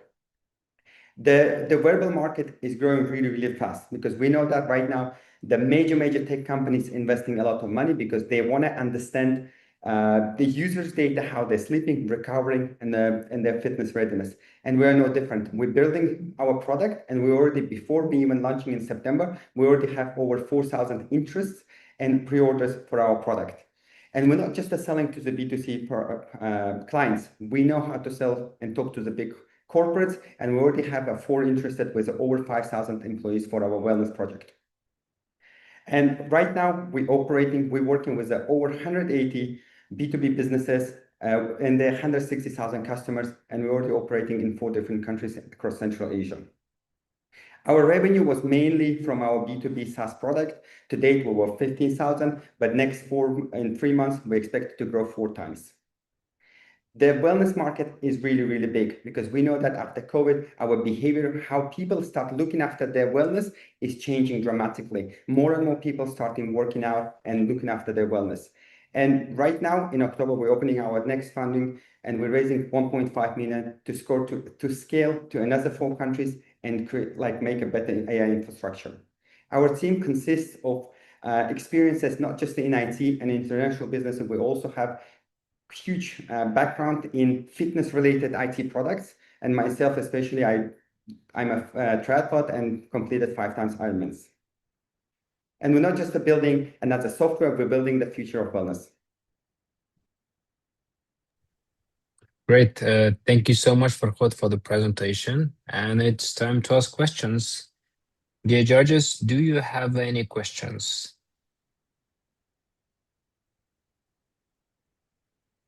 Kim? Thank you, Farhad. I wonder, I'm curious about the rationale behind the decision to move to hardware and wearables. So as I understand it, you started with a SaaS product and now you're going to manufacture your own hardware? It's basically manufactured by other company. We're integrating our subscription model to them. We're building our own AI infrastructure and seeing how the world is fast developing because we living in a world where we want the information fast. And that's why for us was important to be in that market, to be in that region where we acquiring our own hardware as well to integrate, to understand the data. So our AI infrastructure can provide more details.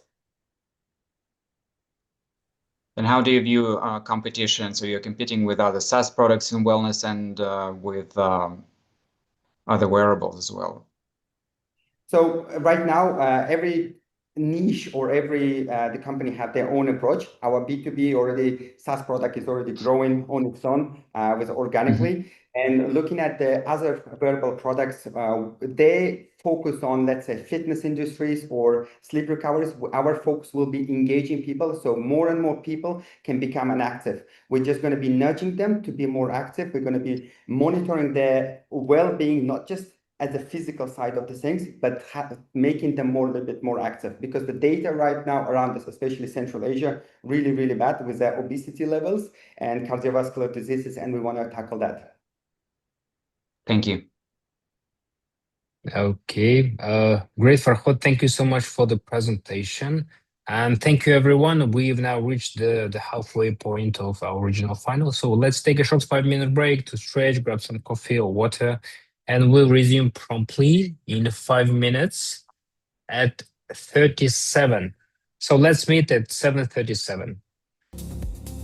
Dear participants, it's time to return to the competition. Everyone, thank you so much for such very interesting music. So Thank you too. Please.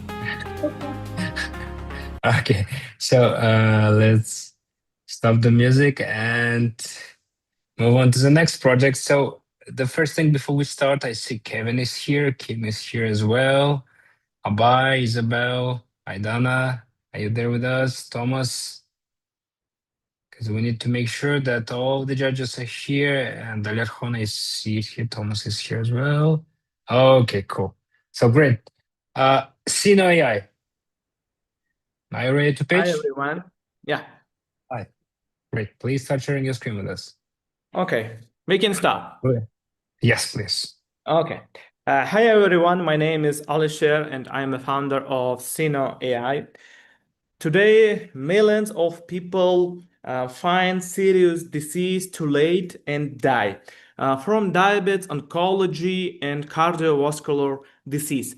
They go to doctor only when they already feel sick, and we want to change this.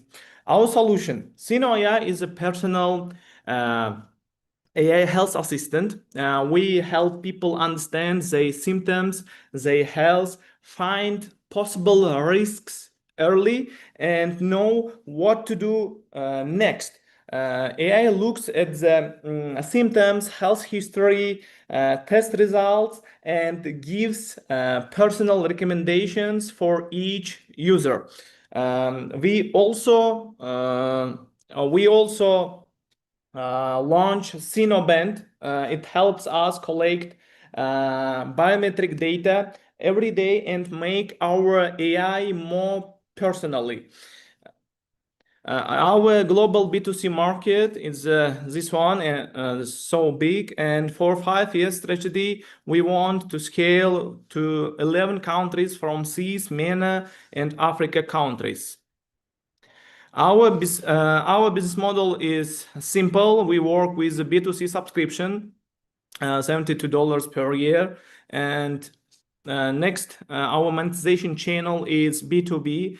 We're working with private medical clinics, insurance, marketplace, pharmacies in a revenue share model. And in perspective, we want to starting as a new channel. It's a data as a service. Work with big pharmaceutical companies with anonymized reports. Right now, it's our traction. We have some investments from angels, some investments from we see in Uzbekistan in non-dilutive financing.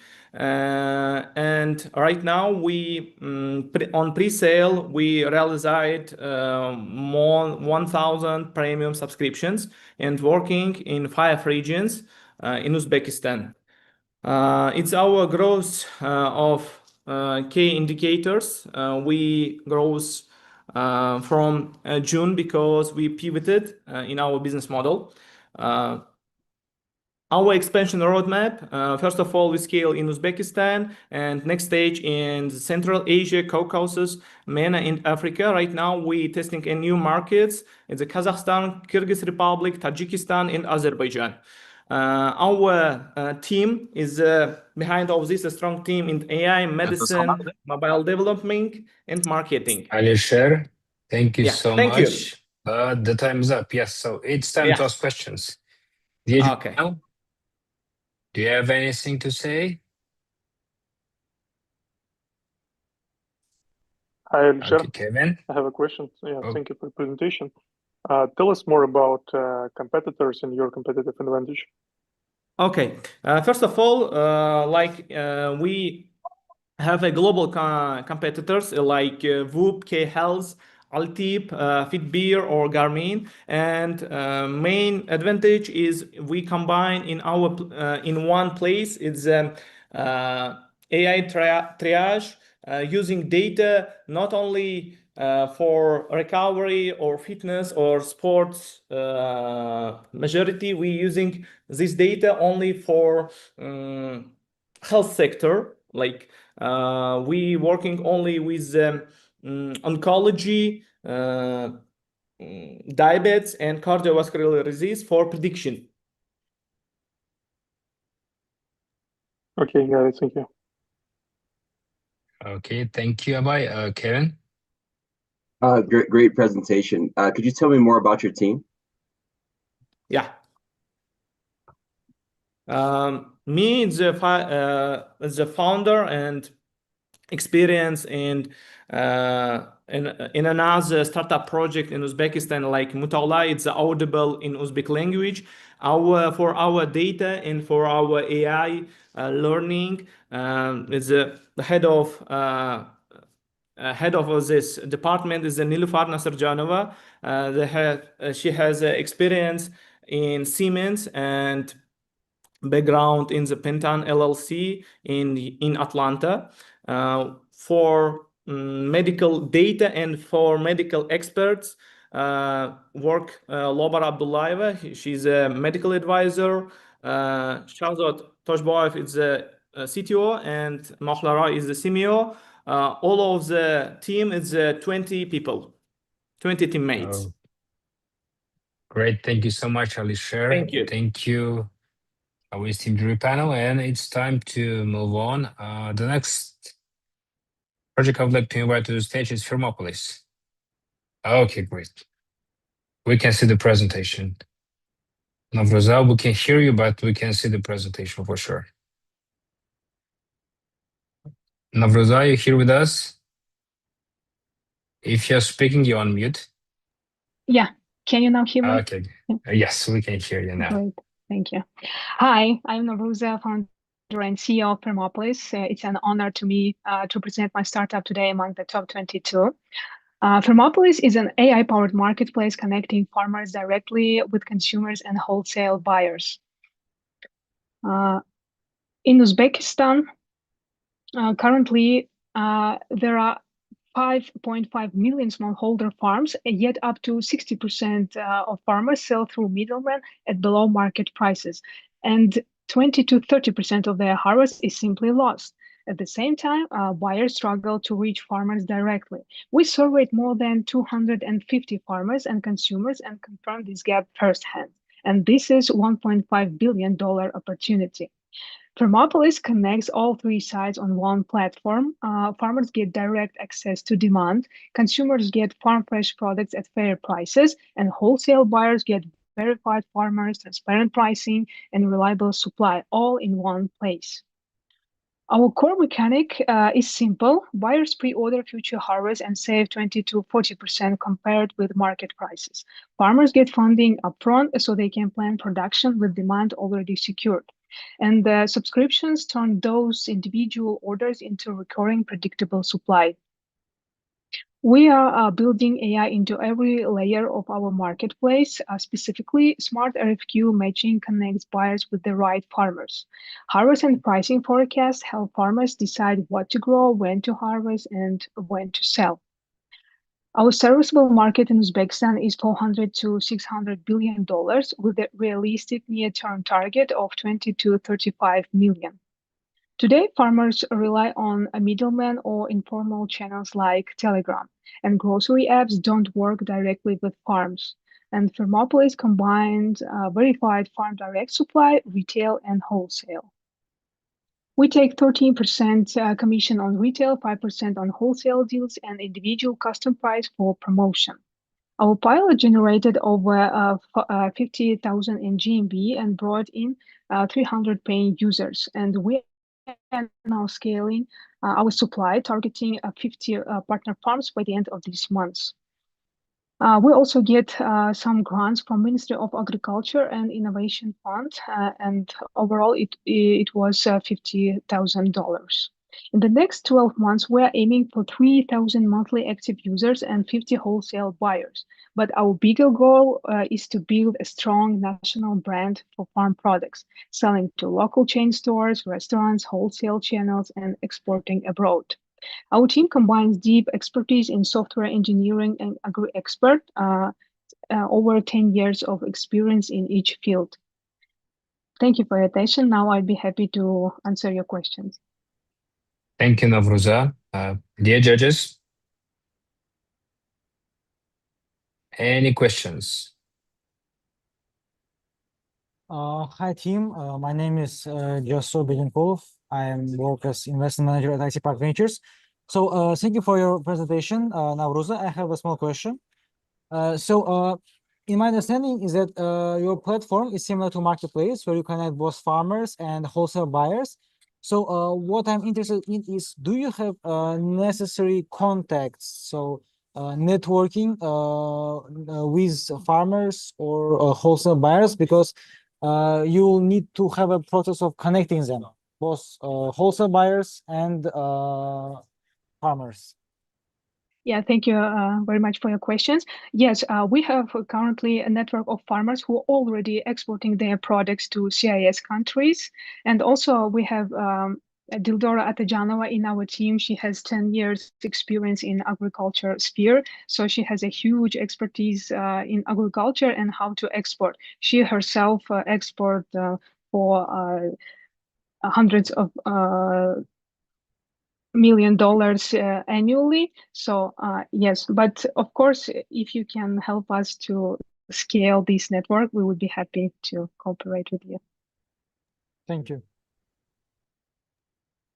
Okay, great. Thank you so much. Kim, did Jasur cover your question as well? My question was is actually on the scaling strategy. If you could say some more about that, what are your plans? Can you longer please, term? did you say scaling? Yes. Yeah, thank you.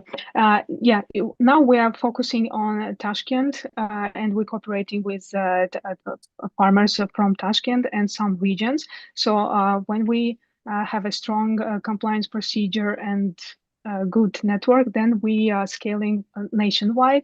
And of course, then we can study other international markets and help and cooperate with their farmers, local farmers. Thank you, Navroza. Thank you. Okay, great, Navroza. Thank you so much. Thank you, judges. And the next project I'd like to invite is Molly AI. Okay, I see Bezos is Hi, sharing the everyone. screen. Hi, we can Can you see see my it. screen? Yes, yes, we do. Great. So, hi, everyone. My name is Begzot, and I'm the founder of Molly AI, AI-driven credit scoring. Oops. Okay. Okay, cool. So did you know that worldwide there are 1 trillion non-performing loans, and almost 1/4 of our population is underbanked and doesn't have access to the financial services? And this is all due to the limited data, poor credit decisions, and subjective human judgments made by the loan officers and systems. So what we provide is AI credit scoring to see the full potential of the client, whether the client will be able to repay the loan or not. So how we do it? First of all, we collect historical data from the financial lender. Then we add economic, digital government, telecom, social media data, and feed it to our machine learning models made by us, not using ChatGPT or Gemini. And finally, as a result, we get the credit score. The recommendation, recommendation includes amount and the period, along with the positive and negative factors based on which financial lenders are able to make the decisions. One of the leading companies in Uzbekistan, we were able to improve their portfolio quality up to 2 times. Of course, we have competitors. However, our next generation AI scoring combined with multi-models and federated learning is putting us on the next level. And our market is huge, starting from 5 billion to 30 million in Uzbekistan. And our main target audience are banks, microfinance, and buy now, pay later companies. And our business model is simple, starting from 0.99 per scoring process and up to $2,000 per month for small and medium-sized companies. Currently, we have 3,500 MRR with 5 clients, and by the end of the year, we are planning to reach 20K and 20 clients. We launched last year, and this year we entered microfinance market and released our no-code platform to onboard our clients faster. Next year, we are planning to enter banking sector in Uzbekistan, and after reaching Asian and US market. Last year, we won President Tech Award, the biggest national AI competition in Uzbekistan, and received investment of 100K. And for the next year, we need 200K investment to reach our goals. Our team is small but very strong. Me as a leader, 7 years in microfinance, and Otabek, the CTO with 10 years in development and ex-CTO of biggest streaming service in Uzbekistan, ITV. In Molly AI, we believe that we can turn data into trust. Thank you. Thank you so much, Begzot. And it's time to ask questions. Dear judges, do you have anything to ask?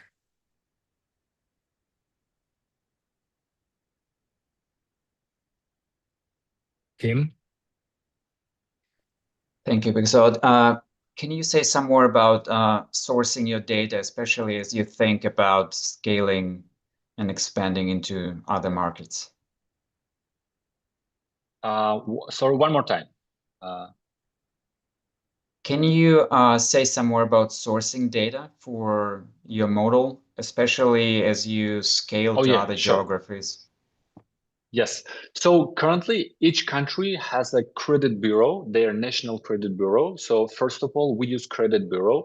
Additionally, how we create our models, we are creating unique models for each company. So how we do it? First of all, we gather the data of 3 years or 5 years of the financial lender. For example, let's take a microfinance company. They are disbursing loans for almost 3 years, and we are taking their latest data and feeding our machine learning models to reach the best NPL, so the best non-performing loans rate, so they are satisfied. So this is how this is our first step. The next step is we are adding economic digital government. So again, each government has digital government platforms and economic data. So for example, what is the price of the bread? What is the price of the first needed products in their country? So we are taking this data of historical data of this kind of features as well. And we are building up the models, based on these factors. So this is how we will be entering the other markets and other geographies. So data is available. So this is my answer. Thank you. We just need to buy it. So usually we just need to buy it. Yes. Madi, if you don't mind, I have a question. Yeah, please go Thank ahead. you for the presentation. Yeah. As they know, many banks, especially in our region, they're eating their internal products like yours. How are you planning to deal with it? How are you planning to persuade banks to buy your product? So currently, our go-to-market strategy is from bottom to top. So currently in Uzbekistan, we last year we onboarded BNPL companies, 5 BNPL companies, and this year we are entering the microfinance market. And as they saw that we were able to make the results in buy now pay later companies, they are allowing us to enter. And the next level is banks. Currently, we already talked to the Aloka Bank, biggest digital bank in Uzbekistan, to make the testing. But because of, the testing was a little bit expensive for us to provide for them the results, we leave it to the next year, to 2027. And we believe that in each geography, in each country, we can go from the bottom to top. So big companies, of course, banks or top leading banks, they're not able to apologize, but onboard the us. time is up. Oh, sure. I apologize, Abai. Okay, if you need, I will connect you later on. Okay, so yeah, it's time to move on. Captain, are you ready to speak? Yeah, okay. Okay, yes. Please start sharing your screen with us. Yeah, Nice. can you see my screen? Okay. Yes. Okay, perfect. Can I start? Yes, please. Okay. Hi, I'm Aisha Sage. I'm the founder of Captain. Every day, millions of food goes to waste before even reaching consumers. We are building an ecosystem that helps businesses turn surplus inventory and unused capacity into revenue. We started with a consumer marketplace connecting users with real-time surplus food discounts, but the larger vision is inventory optimization across the food ecosystem. Food businesses lose value at multiple points of the supply chain: unsold inventory, inefficient procurement, and unused capacity. At the same time, consumers need more affordable food, while food waste remains a global issue.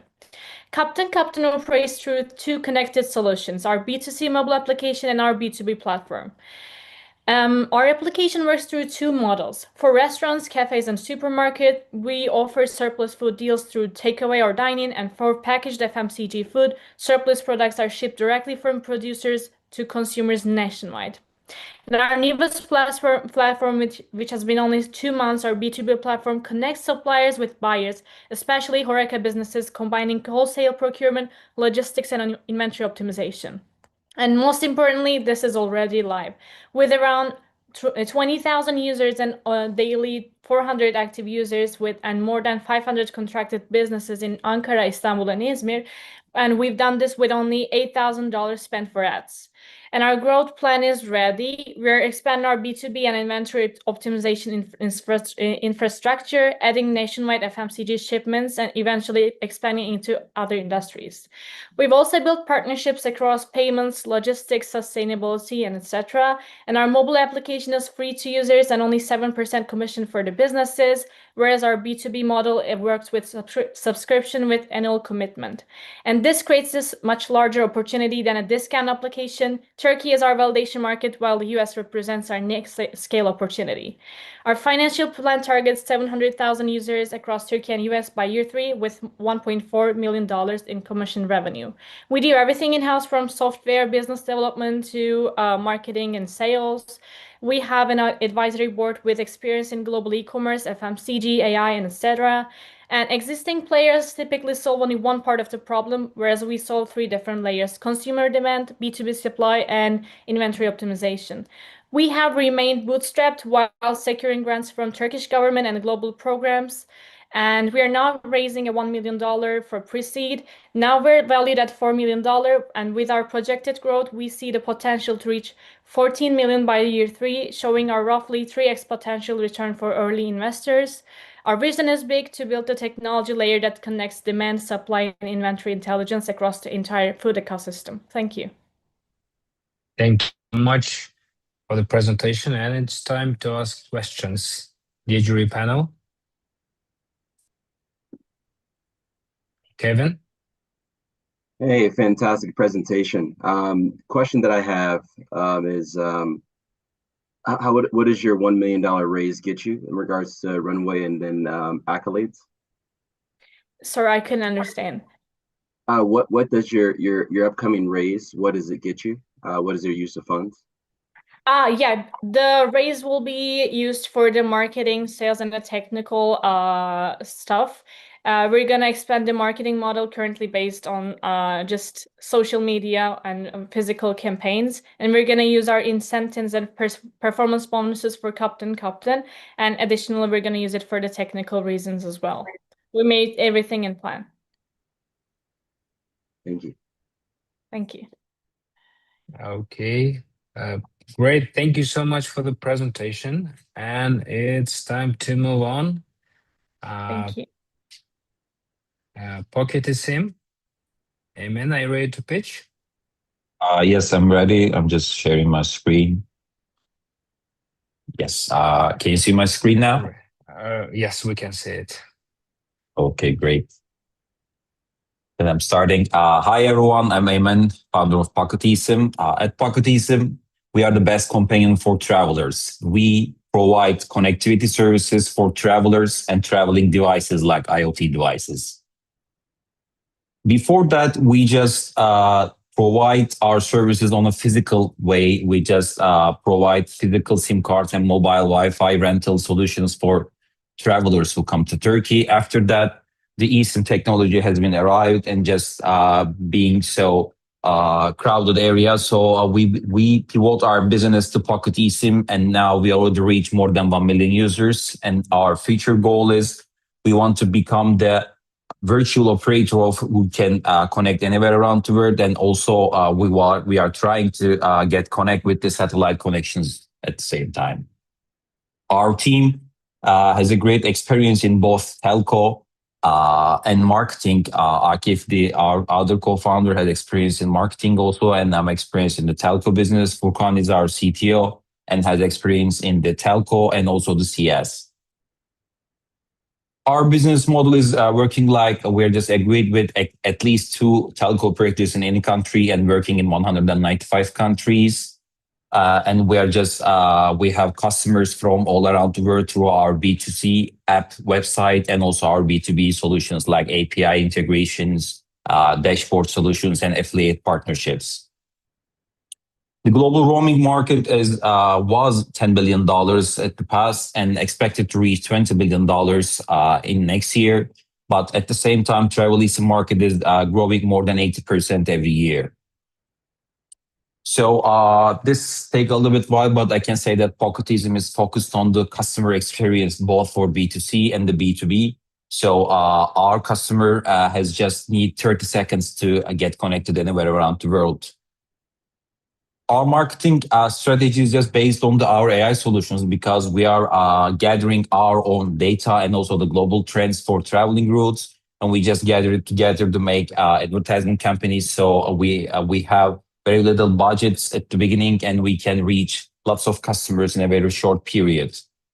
But also our main focus is on the B2B and the B2B2C area. We have agreed with a lot of travel companies, tourism companies. We have agreed with a lot of banks to reach their customers. And also this year we have agreed with Turkish Airlines and Asia. Also, we have ongoing agreements with a couple of airlines in the Middle Asia. Our financials, we are planning to reach almost $4 million revenue this year. And we are just growing our revenue part on the 400% every year. And we are planning to reach more than 2.5 million users. So yeah, I'm done. Amen. Thank you so much. Dear judges, any questions? Kim? Thank you for the presentation. Is Starlink a competitor? Is direct satellite connectivity a threat? Yeah, actually, we don't see this kind of thing as a threat because I think it's an opportunity to bring up a new market, because before that, we don't have this D2D solution like direct satellite to the device solution, and we don't have it yet. It's just distributing to the market with the operators' operations, like, you know, for AT&T just buying the spectrum of the satellite and just distributing it to their customers.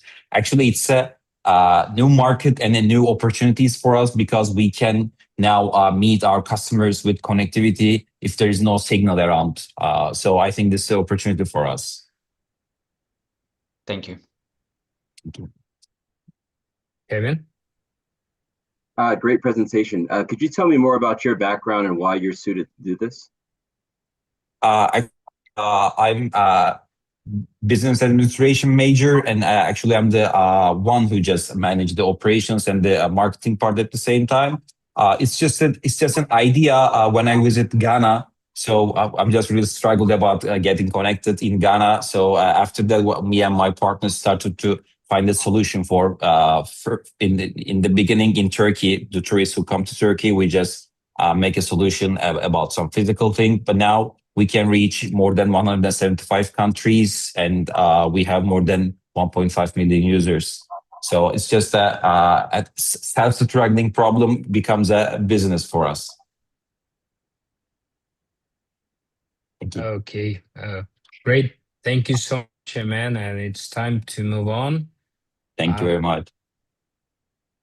Admira, are you ready to pitch? Yes, let me do this first. Okay, we can see the screen. Can you see the screen, or should I make it smaller?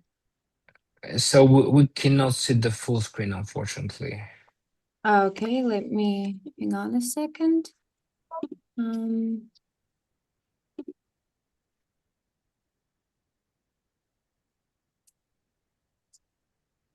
What about this? So we can see the screen now, but if you go to full screen, you can't see everything, right? What about yes. this? Is this format better? Will it work for you, dear judges? Okay, I see. Yes. So okay. please go ahead. Yeah, please go ahead and pitch. Hey, everyone. My name is Ajar. I am a two-time exited founder. I bootstrapped my last company to $2 million ARR across 35 countries with zero funding. The problem we're solving right now kind of builds on top of that. The most talented 22-year-old in Almaty or Lagos has no clear path to Oxford, Google, or McKinsey.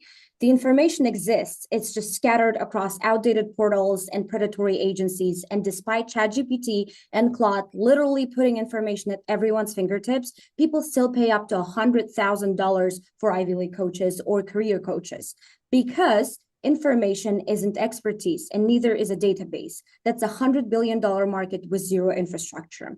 So we built Admira, a global opportunity graph with 3 entry points. This is where I showcase it.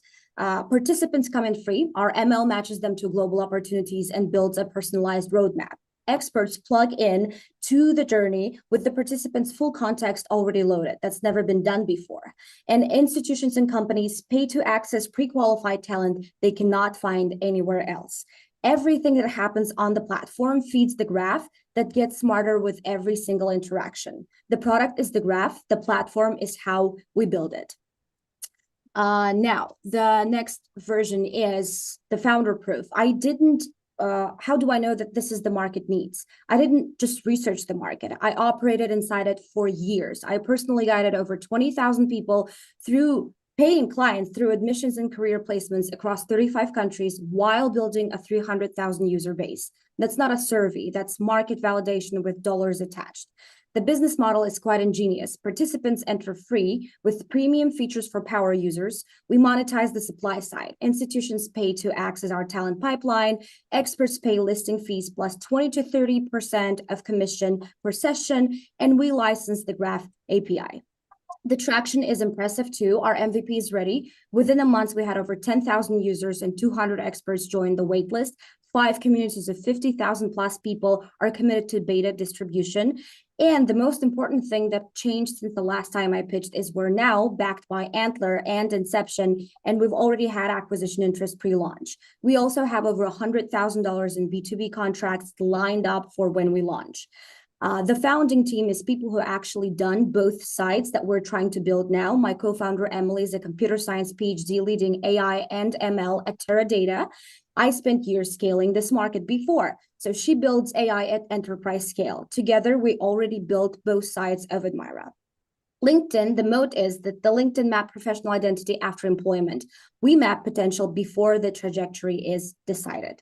I already built a $2 million business in the market with nothing behind me. Imagine what happens when the infrastructure exists needed for this task. Thank you so much. Thank you so much, Arar. Very impressive background. Dear judges, do you have any questions?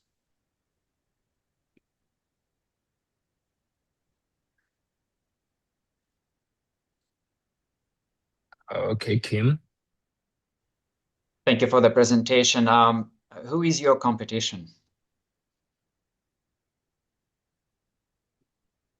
So we have several competition layers and both predatory agencies, EdTech, HR tech platforms that already exist. But the problem they entail is that they're solving and digitizing the same broken system and solving fragmented pieces of the market that exists. From the prominent ones that recently launched is Applied Abroad, who raised $500 million.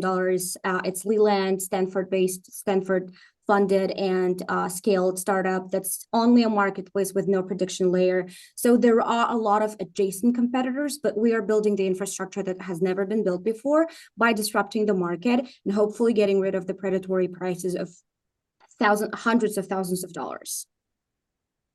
Thank you, Ajar. Great. Thomas?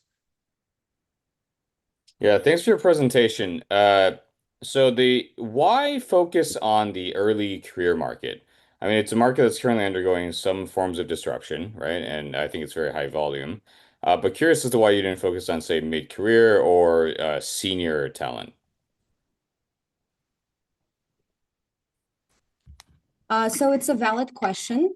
The main aspects that we are doing at the moment is that high volume early career recruiting is actually where the institutional value becomes the strongest. Instead of recruiters filtering thousands of resumes after an application opens, Admira gives them a continuously built pipeline of pre-qualified people whose skills, ambitions, and trajectories we already understand. Aside from what's happening in the market, we are going to eventually build a pipeline in the vertical with, high scale, high signal talent. I hope that makes sense. It does, yeah. Okay, great. Thank you so much, Arar, for the presentation. Thank you, our esteemed jury panel.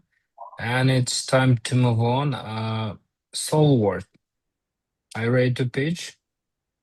Yes. Hello, everyone. Hi. Please start sharing your screen. Great. It's coming. Are you able to see the screen? Not yet. Not yet. Yes, we can see it now. Okay. May I start? Yes, please. Okay. Hello, everyone. My name is Ajana Saliva. I am a psychologist and co-founder of Solward. Solward is an AI companion for people recovering from addiction, including alcohol, drug, and gambling. Treatment is essential, but addiction does not disappear when treatment ends. People return to stress, financial problems, broken trust, loneliness, and the same triggers that existed before still appear. And the most difficult moment may come late at night when professional support is unavailable, and that is the gap Solver fills. Our founder, Sitek, knows this problem personally. He struggled with gambling addiction for 13 years and went through 3 rehabilitation programs. Treatment gave him knowledge and tools, but maintaining recovery every day after treatment was much harder. So we built the product he wished had existed. Solword checks in first, helps structure the day, supports the user during cravings and difficult moments, and can connect them with the trusted person chosen in advance. It does not replace treatment. It helps support continue between sessions and after rehab. This is our working iOS MVP. Here you can see daily check-ins, AI support, the wheel of balance, letter to self, and trusted person support. A user can respond with one tap or by voice, get the next clear action, and stay connected to their recovery plan. Solword is built for moments when motivation is low. The user does not need to start a long conversation. Solword checks in first. A reply can be one tap or a short voice message. Then Solword gives the next clear step, support, a recovery tool, SOS, or a trusted person. Our starting market is alcohol, drug, and gambling recovery. Our first users are people in early recovery and the families already trying to support them. Then we expand into other behavioral addictions. We built the first working version in about 4 weeks. The iOS MVP is in test flight mode, and more than 40 prospective users are ready for our first controlled pilot. That pilot will measure activation, engagement, retention, and use during hard moments. Our first pricing hypothesis is $40 per month. The user can pay directly, or a family member can sponsor the subscription while the user controls privacy. Over time, we can expand through psychologists, recovery coaches, and rehabilitation centers because Solword creates value exactly between sessions and after treatment. Our team combines lived experience, psychology, and product execution. Sitek brings 13 years inside this problem. I bring psychology and addiction expertise, and Nias helped turn the idea into a working product. We are not building from theory. We are building from lived reality because no one should recover alone. Thank you. Arjan, thank you so much for the presentation. And it's time for questions. Dear jury panel, do you have any questions? Kim? Thank you, Arjan. How do you think about ensuring continued engagement on the side of your users? Like, what's your approach? How do you make sure that they keep using the app, the product? I mean, well, the client is the family, and it's the family who pays for the subscription.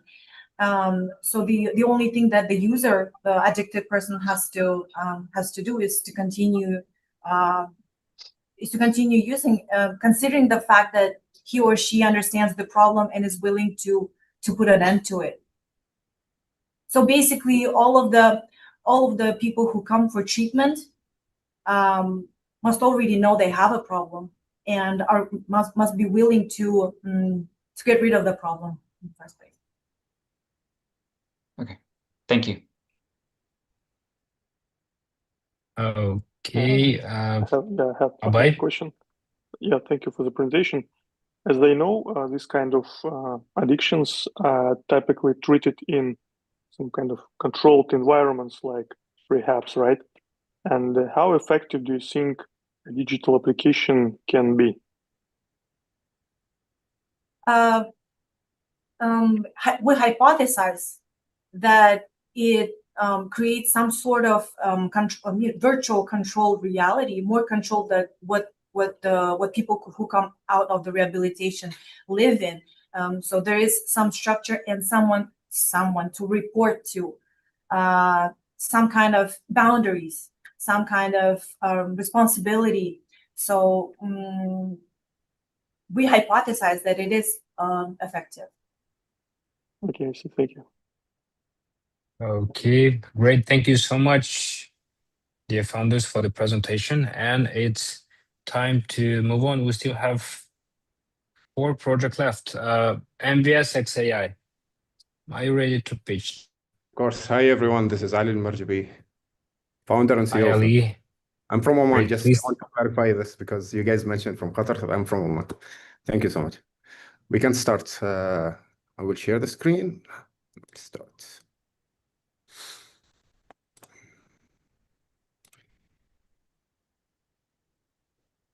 Just, Mahdi, let me know if the screen is... Yes, we can see the screen and it's moving as well. All right. So give me a thumb up. Let's go. Yes, please. Okay.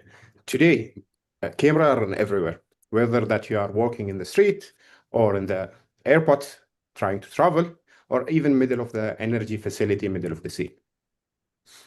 All that camera goes in one area, monitoring room. There will be 100 of screens being reviewed with one person.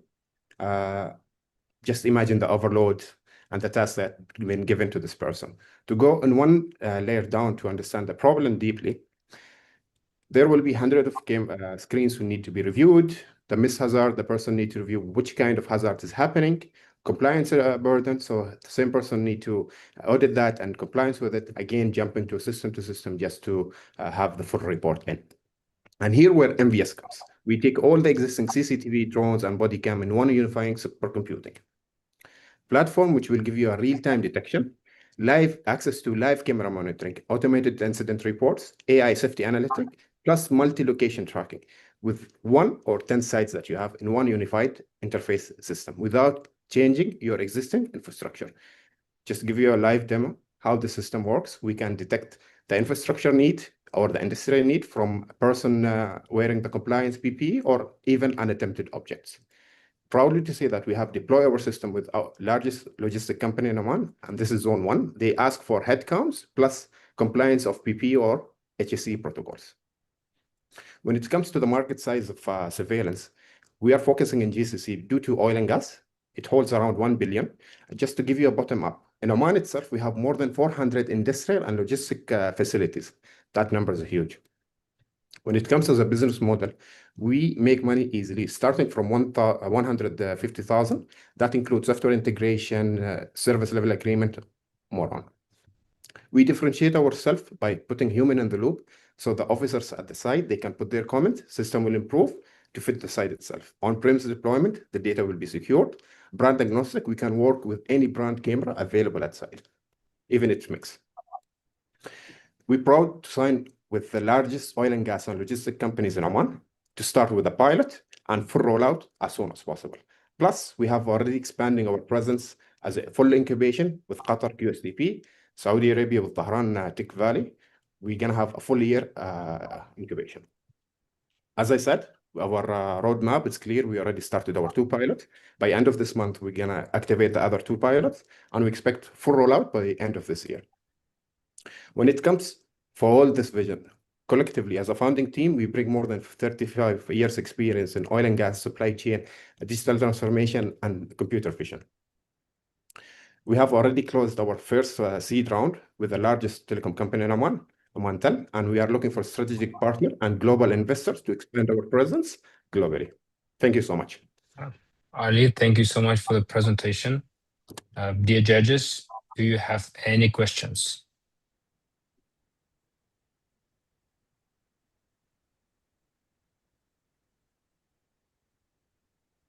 Any questions? Thomas? Yeah, thanks for that. I mean, I think this is a really interesting opportunity area, and I've seen quite a few startups that are trying to attack a similar problem. Can you elaborate a bit more on the technology you have behind it?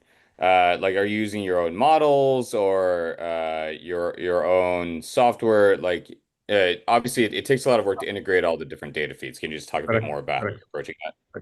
So based on the data security, so we built our own infrastructure plus our own engine where we have it as a baseline. Then we train the model in open sources and etc. Then we inject it back to the system to be closed source for the client need.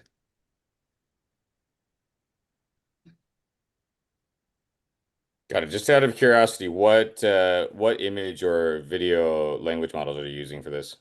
Different. It depends on the use case. From YOLO, V11, V26, and etc. We have RoboFlow and etc. Okay, So it cool. depends on the use case of the industry need.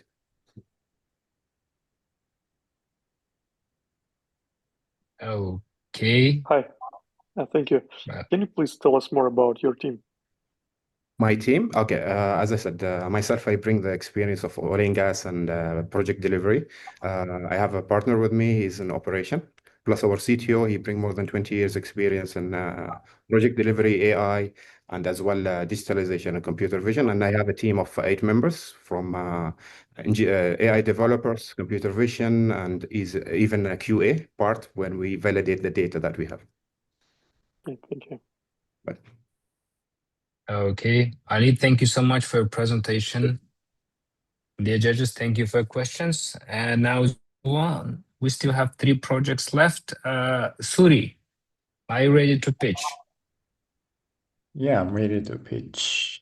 One Okay. second. Okay, can you Great. see that? Yes, we can see the screen. Okay, let me start. Hi, I'm Selmek, founder of Sorry. We build AI-guided learning for national exams in every student's own language. 60,000 users in 3 months, and schools are already paying. This is school number 130 in Ulaanbaatar. Over 60 kids in one classroom, 4 times its capacity. My younger brother studied here. He's 12. He couldn't ask questions at school, so he asked me every single day. And I'm an engineer, so I did the laziest thing possible. I automated myself. So turns out he wasn't the problem, the system is. Not enough teachers, no help at home, tutors cost so much, and ChatGPT just hands kids the answer. Homework gets done, but learning doesn't really happen right here. So we built AI that actually teaches. You photograph your homework, our OCR reads Cyrillic and handwritten math. And the AI walks you through it step by step, never just the answer. Then our exam engine finds each student's weak spots. This September, this becomes a full course for the national exam with video lessons, mastery quizzes with the tutor built in. And teachers finally can see each student's progress. So is it working? With zero paid marketing, we got 60,000 users in 3 months, all from students sharing it themselves, with 8 million problems solved, and 84% come back every month. So how do we make money?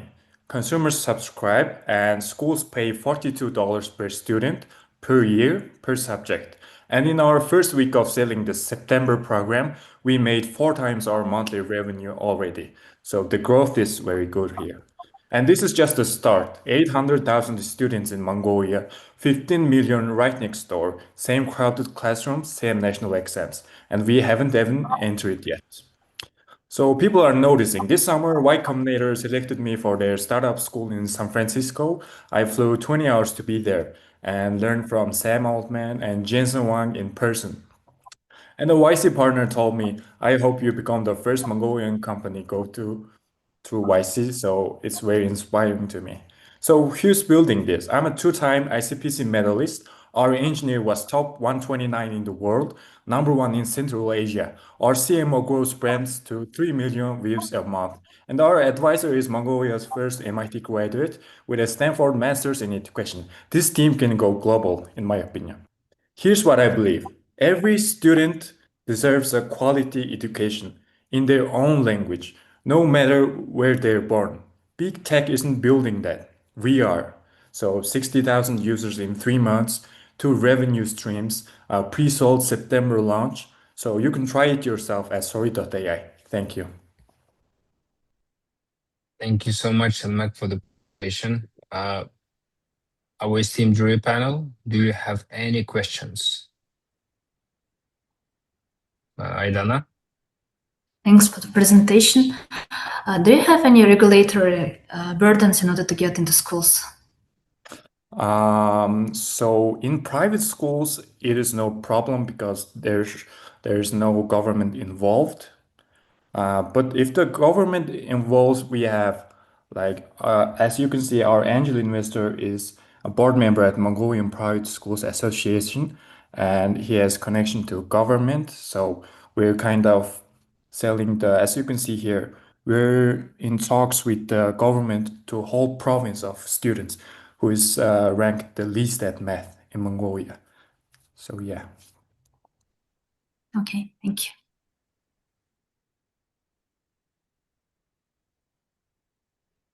Okay, if there are no any questions, we are moving I have on. one, yeah.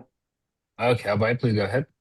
Yeah, tell us more about your go-to-market strategy. I mean, how are you planning to scale your startup into regional and other countries? So the market-wise, we started with Mongolia, of course, and the national exam. We can expand horizontally or vertically. What I mean by that is we're starting by math, and we can do other subjects, and by other tests like IELTS, SAT, and other countries have their national exams. So we can hire experts to localize our courses, and that's our go-to-market strategy, starting with Mongolia and national exam of mathematics. Yeah. Okay, thank you. Great. Thank you so much, Silmek, for the presentation, and thank you, judges, for your questions. And now, let me invite to the stage our next participant, We Global AI. Are you ready to pitch? Hi there. Let me share my screen first. Okay. Can you see the screen? Great. We can see the screen, yes. Do this. All right. Oops. There's a spoiler here. Okay, it's moving. Yes. Okay. Hello, my name is Bolat. I'm the co-founder of We Global AI. To start, I'd like to tell you a story about Mia. She's an average student in a small town in a public school. On paper, it doesn't look like she has any problems, but in reality, she's suffering from deep depression because of academic stress. And nobody notices this because nobody sees that. And she doesn't get the help unless she asks for help to somebody. Why is this the case? In the US and in the rest of the world, the situation is like this. There's one school psychologist for about 1,000 students. And for homeschool students in the United States, that's actually zero. Just zero because they don't have any school psychologists to actually consult them and help them with their problems. We believe that this is a three-player problem that includes a student that experiences the problems and actually hides it, and a parent that cares the most but actually doesn't see anything. And the school has the mandate to help, but they don't have the capacity. And we are seeing that the problem exists within the holes, within the gaps between these three players. And most of the existing products, they serve usually one player, and they don't focus on the whole picture. Why do we think that this is the solution? Is because we already built it. We Global serves about 2,000 schools in Kazakhstan. That's 1.2 million students and 20,000 school specialists, parents that are all working in the same system. During our pilot at the beginning of 2026, we started a town of about 15,000 students, and we found about 1,000 students who had some form of depression. This town was labeled as problematic, but we found information on who is actually having problems, and each one of these students managed to receive help from the specialist or from their parents. And we've been bootstrapped, and we've grown from $600,000 in 2024 to $2.5 million in 2025. And this year, we're expecting to generate about $5 million. Here's the main note is that only 30% of this revenue comes from subscriptions. The biggest chunk of this revenue comes from upselling products to the parents using the audience that we have using this platform. And we want to bring this into the US that has about 53 million kids. 3.4 million kids who are homeschooled, with parents spending about $2 billion in education spent, and zero mental health infrastructure for them to support their students. And we're already in the US. In May, during our StartX Acceleration program, we managed to agree to 3 pilots in the United States, 1 in California and 2 in New York. And we are also planning to become an ESA vendor so as to be able to get some funding from to allow parents to use the funding from the state to pay for a product. Our business model is simple, as I just mentioned before. The platform is an entry, as an entry to the audience, and then upselling is our margin. Our team is 25 specialists who are in psychology, teachers, and engineers with international backgrounds and 2 edtech exits before. And we're raising $1 million to adapt the product to the US. Thank you. Great. Thank you so much, Bolet, for the presentation. And it's time to ask questions. Isabel? Hi, great presentation. Thank you. I'm wondering, can you tell us a bit about how you're collecting this data from the students? How do they engage with it? Is it an app? Is it gamified? How are you getting them to sort of open up to you? And then also follow up, what is the data privacy concerns and steps you're taking? First of all, this is a workflow management system for the schools, so that some part of the work that's being done by the schools happens through our platform. For kids, it's a mobile application. So they download it, they have like engagement features, gamification within the app, as well as ways to communicate with the school. So it's actually a bridge between the students and the school, and so that they can interact and figure out if there's a problem, and if there's a problem, so they can act immediately without having to wait until a problem happens. Yeah. And then the data privacy. We follow the regulations in terms of, in Kazakhstan, we follow all of the regulations that are set by the schools. And we got all of the approvals, all of the certificates to be able to operate in here. Most of our schools are public schools, and some part of it are private schools. For private schools, it's a lot easier, but the majority of schools in Kazakhstan are public. In the US, the same problem is true. It's actually even more stringent in the US. That's why we're going to be applying for to become a vendor of for ESA. And we're working with schools to make sure we follow the standards. And we're focusing on 3 states, California, Texas, and New York, so that we focus on these specific states without having to comply everywhere. Thank you. Yeah, thank you. Great. Thank you so much. I have a question. Vlad, thank you. Yeah, what methodology or kind of scientific framework is your product based on?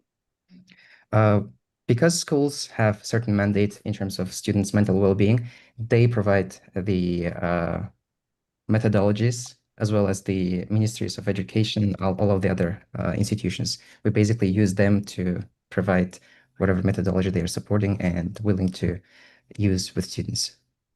What about the US market? Are you planning to implement the same approach here? No, it's going to be an adaptation, or actually probably like rethinking of how we built this product, because the regulations in the US are different, and the way we're going to be operating is also going to be different, starting from homeschooled students and then going on to schools as well. Okay, thank you. Thank you. Great. Bobat, thank you so much for the presentation. Dear judges, thank you for the questions. And it's time to invite the last but not least founder for today, Okhmap. Are you ready to pitch? Yes. Hey, I'm already screen sharing. Can you see my screen? Yes, we can see the screen and the Is full it screen on? as well. Yes, yes, it is visible. Go ahead and All right, pitch. fully visible, right? Yes. All right. So, hi everyone. I know we are pitch number 22. I will try to make the next 3 minutes worth staying awake for. I'm Azbek, CEO and co-founder at Okhom. Okhom is building creator advertising infrastructure for Central Asia. Brands launch CPM-based Instagram Reel campaigns, while creators earn based on performances.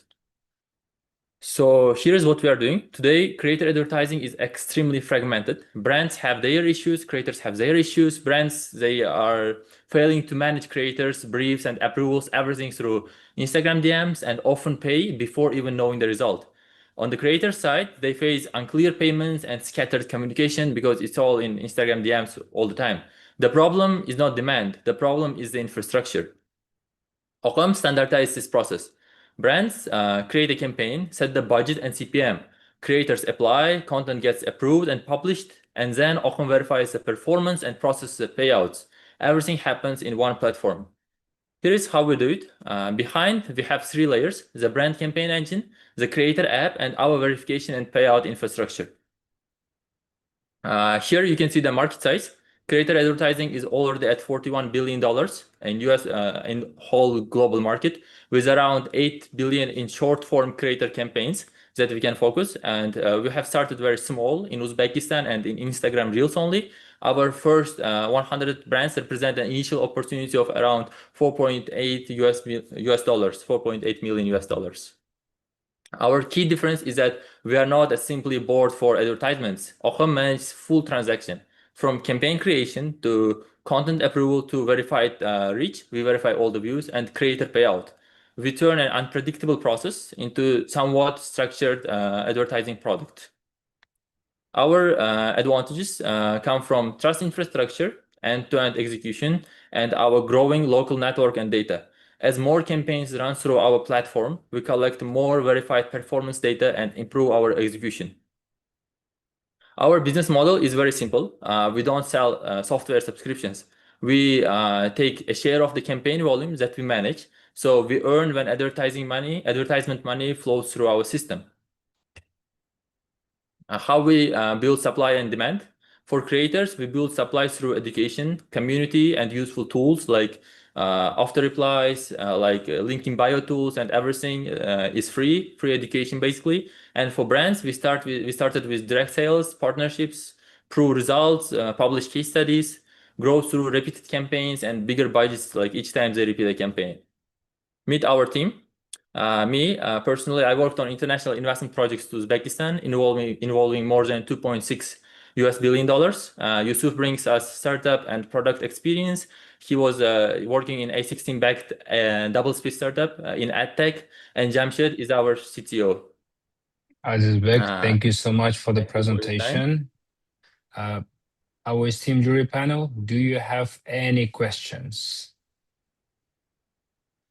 This is your last chance to ask questions because we have no startups after this one.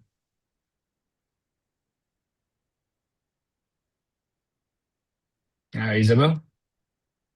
Maybe you mentioned it, but can you talk a little bit more about your traction? And I mean, I appreciated the supply and demand overview, but can you talk about how much on either? Yes, thank you for the question. So we are very new to the market. The presentation was 2 weeks ago submitted, and we have launched like 2 weeks ago, and we have already managed to close deals for $12,000 in Uzbekistan, which we have already finished. And upcoming, we have $20,000 contracts, because we are trying to do it step by step, because as we are generating views with creator campaigns, it's getting very hard to bring the new culture to Uzbekistan. So we are trying to do it step by step. Great, thanks. Right. So great, thank you so much. If there are no questions, this is it for today. And probably I would like to give a floor to Ased for closing remarks and some updates for you. Thank you so much. Thank you so much. And congratulations to all the startups. As we said, you're all winners. And I ran a small calculations like everyone who made it in the top 22, you are like top 3% of startups. And if you make to the top 3, you are 0.4 startups, 0.4 top startups, which is like by far probably more competitive than getting to Stanford or Harvard, or any other accelerator. So very cool achievement. So we'll take a 5-minute break, because right now our team will be calculating, finalizing some results, and we'll announce the top 10 pretty much, I think, in 5 minutes time. So please hold on. Happy to answer any questions meanwhile. Thank you. This was a very, very close race. I'm very happy that so many startups were pitching, and until the very last, we don't even know who actually won. So very tight competition. So thank you so much.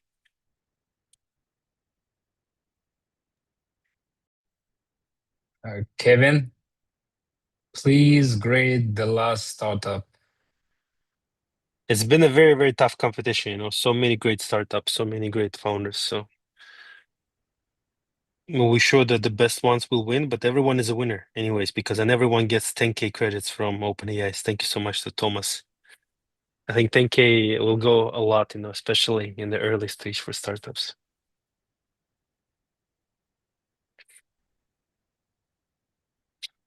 And by the way, on the September 23rd, we'll be hosting one of the largest agentic AI hackathons in Astana. So hopefully we'll be able to see some of you. And if you have time, please do participate. We'll share more information about our upcoming hackathon very soon. So lots of events are happening. So And Isabel, maybe meanwhile you can talk a little bit about the trainings that the winners will receive once they join, the top 200 startups. Yeah, absolutely. So the 200 startups that are selected do a month-long virtual training program with us at TechCrunch. So we have a series of webinars, masterclasses with top-tier Silicon Valley VCs, with our TechCrunch journalists on how to pitch to press. We do a series of pitch training sessions where every single startup pitches and our journalists give feedback on how to tell your story and how to craft your story. So that's a really, exciting part of the program as well. You get to meet your other founders in the cohort. We have a Discord with all 1,700 of our Startup Battlefield alumni where you can share resources with each other, and all gearing up to disrupt and answering any questions you may have about how to maximize your time on the show floor those 3 days. So I'm looking forward to welcoming these 3 startups.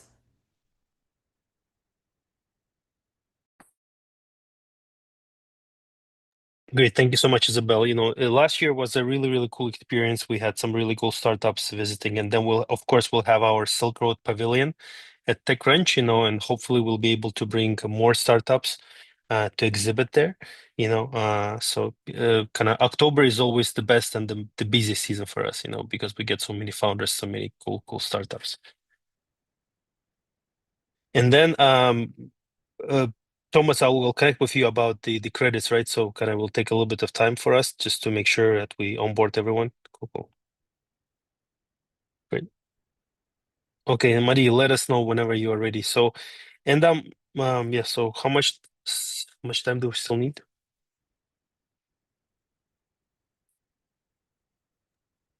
Please give us a couple more minutes. Of course. And Aidana, Delefon, you want to talk a little bit about your venture funds, how you support great startups from the region? Sure, I can tell more about the Snaha Ventures. So for those who don't know about our fund, we are a venture arm of Astana Hub, innovation cluster located in Kazakhstan. We invest at early stage startups. Our average check is $300,000. We are industry agnostic. Mostly we support Central Eurasian founders, but we are open for any talented founders. We started our operation like more than 1 year ago, but we already have more than 70 startups in our portfolio. So most of them are located in the US, and we have, I think, a couple of founders together with Silk Road Innovation Hub in our portfolio. So if you are open for the investments, we are more than just happy to see your pitch deck.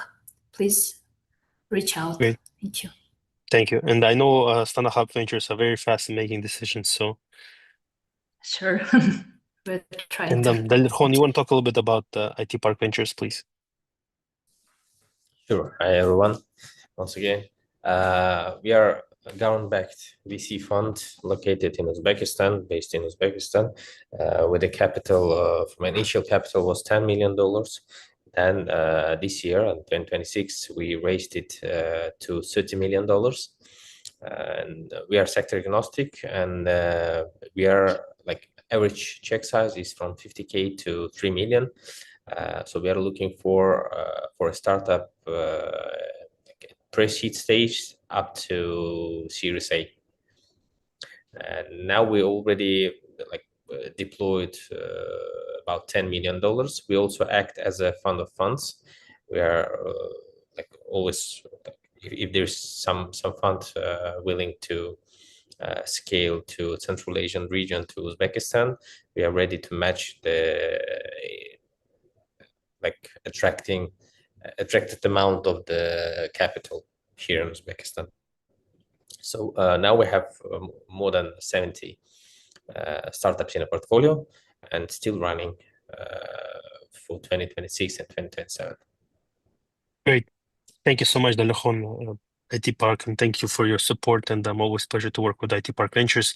And so I think the results are in. And so drum roll, please. So we'll have the way how we'll announce only top top 10 startups just to make sure kind of all the top 10. So because we don't want to show like someone who got maybe lower score, because again at the end of the day it doesn't really matter. So we'll announce the top 10, and as I mentioned, top 3 will receive investments from the Astana Hub, Silk Road Innovation Hub, and of course IT Park Ventures, and will receive matching OpenAI credits. At the same time, those who got like a 4th, 5th place, please do not stay in touch with us. Why? Because participation of the startups also contingent on the US visa, and with the latest changes and what's happening with the restrictions on the US visa, some startups last year, they were not able to get their visa, so we had to actually invite startups who are number 4 and number 5, to kind of come on as a substitute. So, and Isabel last year, she also made an exception for one startup. Maybe she'll make another exception this year. We'll see. No pressure. So again, like top 3 startups, we'll reach out to top 5 startups and we'll start working with you. And hopefully everyone will be able to get their visas and come to San Francisco in October. So Madi, do you want to share the results? Sure. Just give me a second and you will see. Okay, I'm sharing it. So this is it. Dear participants, this is our list of champions. Can you see my screen? Yes. Cerebros from Uzbekistan, number 1, We Global number 2, and 3, Luke. It's a very diversified. We have Uzbekistan, Kazakhstan, and Japan. And Suri is number 4, Telagi number 5, Sidar number 6, number 7, Captain, number 8, Admira, number 9, MVS, Sex AI, and number 10, Soup. Thank you so much. It's like, I think this kind of shows that it's the geographic breadth. What really warms my heart is that there are so many startups from different parts of the world. This kind of shows that these are like these ecosystems, emerging ecosystems are really, really getting traction, and we have some really cool startups. So as I mentioned, everyone will get 10K API credits from OpenAI. Top 3 winners will get 100K investments and 100K OpenAI credits. A big congratulations to Cerebros, We Global, Luke. At the same time, Suri and Telagi, please do stay in touch, because there's an opportunity that you will be able to participate in case if one of the first 3 companies won't be able to make it this year. Congratulations. Okay. Dear participants, so this is it. This is the end of our final round. Thank you everyone for being with us for in total 23 rounds actually. And thanks to all of our judges and to all of our participants. You definitely did it. Dear judges, thank you so much for being with us, for your great advice, incredible questions, and dear participants, your pitches were very, very sharp. So good luck everyone, and see you soon. Hopefully in the next Road to Battlefield competitions as well. So this is it. Bye-bye everyone. Thank you so much. Thank you. Thank you Thanks so to our much. partners. Thank you. Appreciate it. Thank you. Thank you very much. Thank you very much. Thank you to Freedom, Thank Astana you, Hub, TechCrunch. IT Park, Thank you. OpenAI, and TechCrunch. Isabel, thank you so much. Thank you, See you in everyone. San Francisco. Thank See you. Thank you. See you in San Thank you. Bye, Francisco. bye, bye, bye, bye. See you. Thank See you. you. Bye, bye, bye. Mandy, great job. Great job, Arelum. Great job. Very fast, very efficient. So, and worked out very well, and actually really happy to see that, like, what would concern me if we had startups from the same country, but it's like, it's always like, the mix of countries, which actually exactly what we like, Of course, and Isabel, I know this is something that we need to work a little bit more on, having more female representation among the founders. This is something that we really need to work on. And hopefully we'll be able to get some more founders next year. Yeah, well, there were some really awesome rock star females founders today, so I'm glad to see it. But I need to jump off for another meeting, but thank you all so much. It was fantastic. Really appreciate it. Thank and you. look forward to meeting these founders in person. Likewise. All right. Thank you so See you much. later. Thank you. Bye-bye. Bye. Bye-bye. Bye.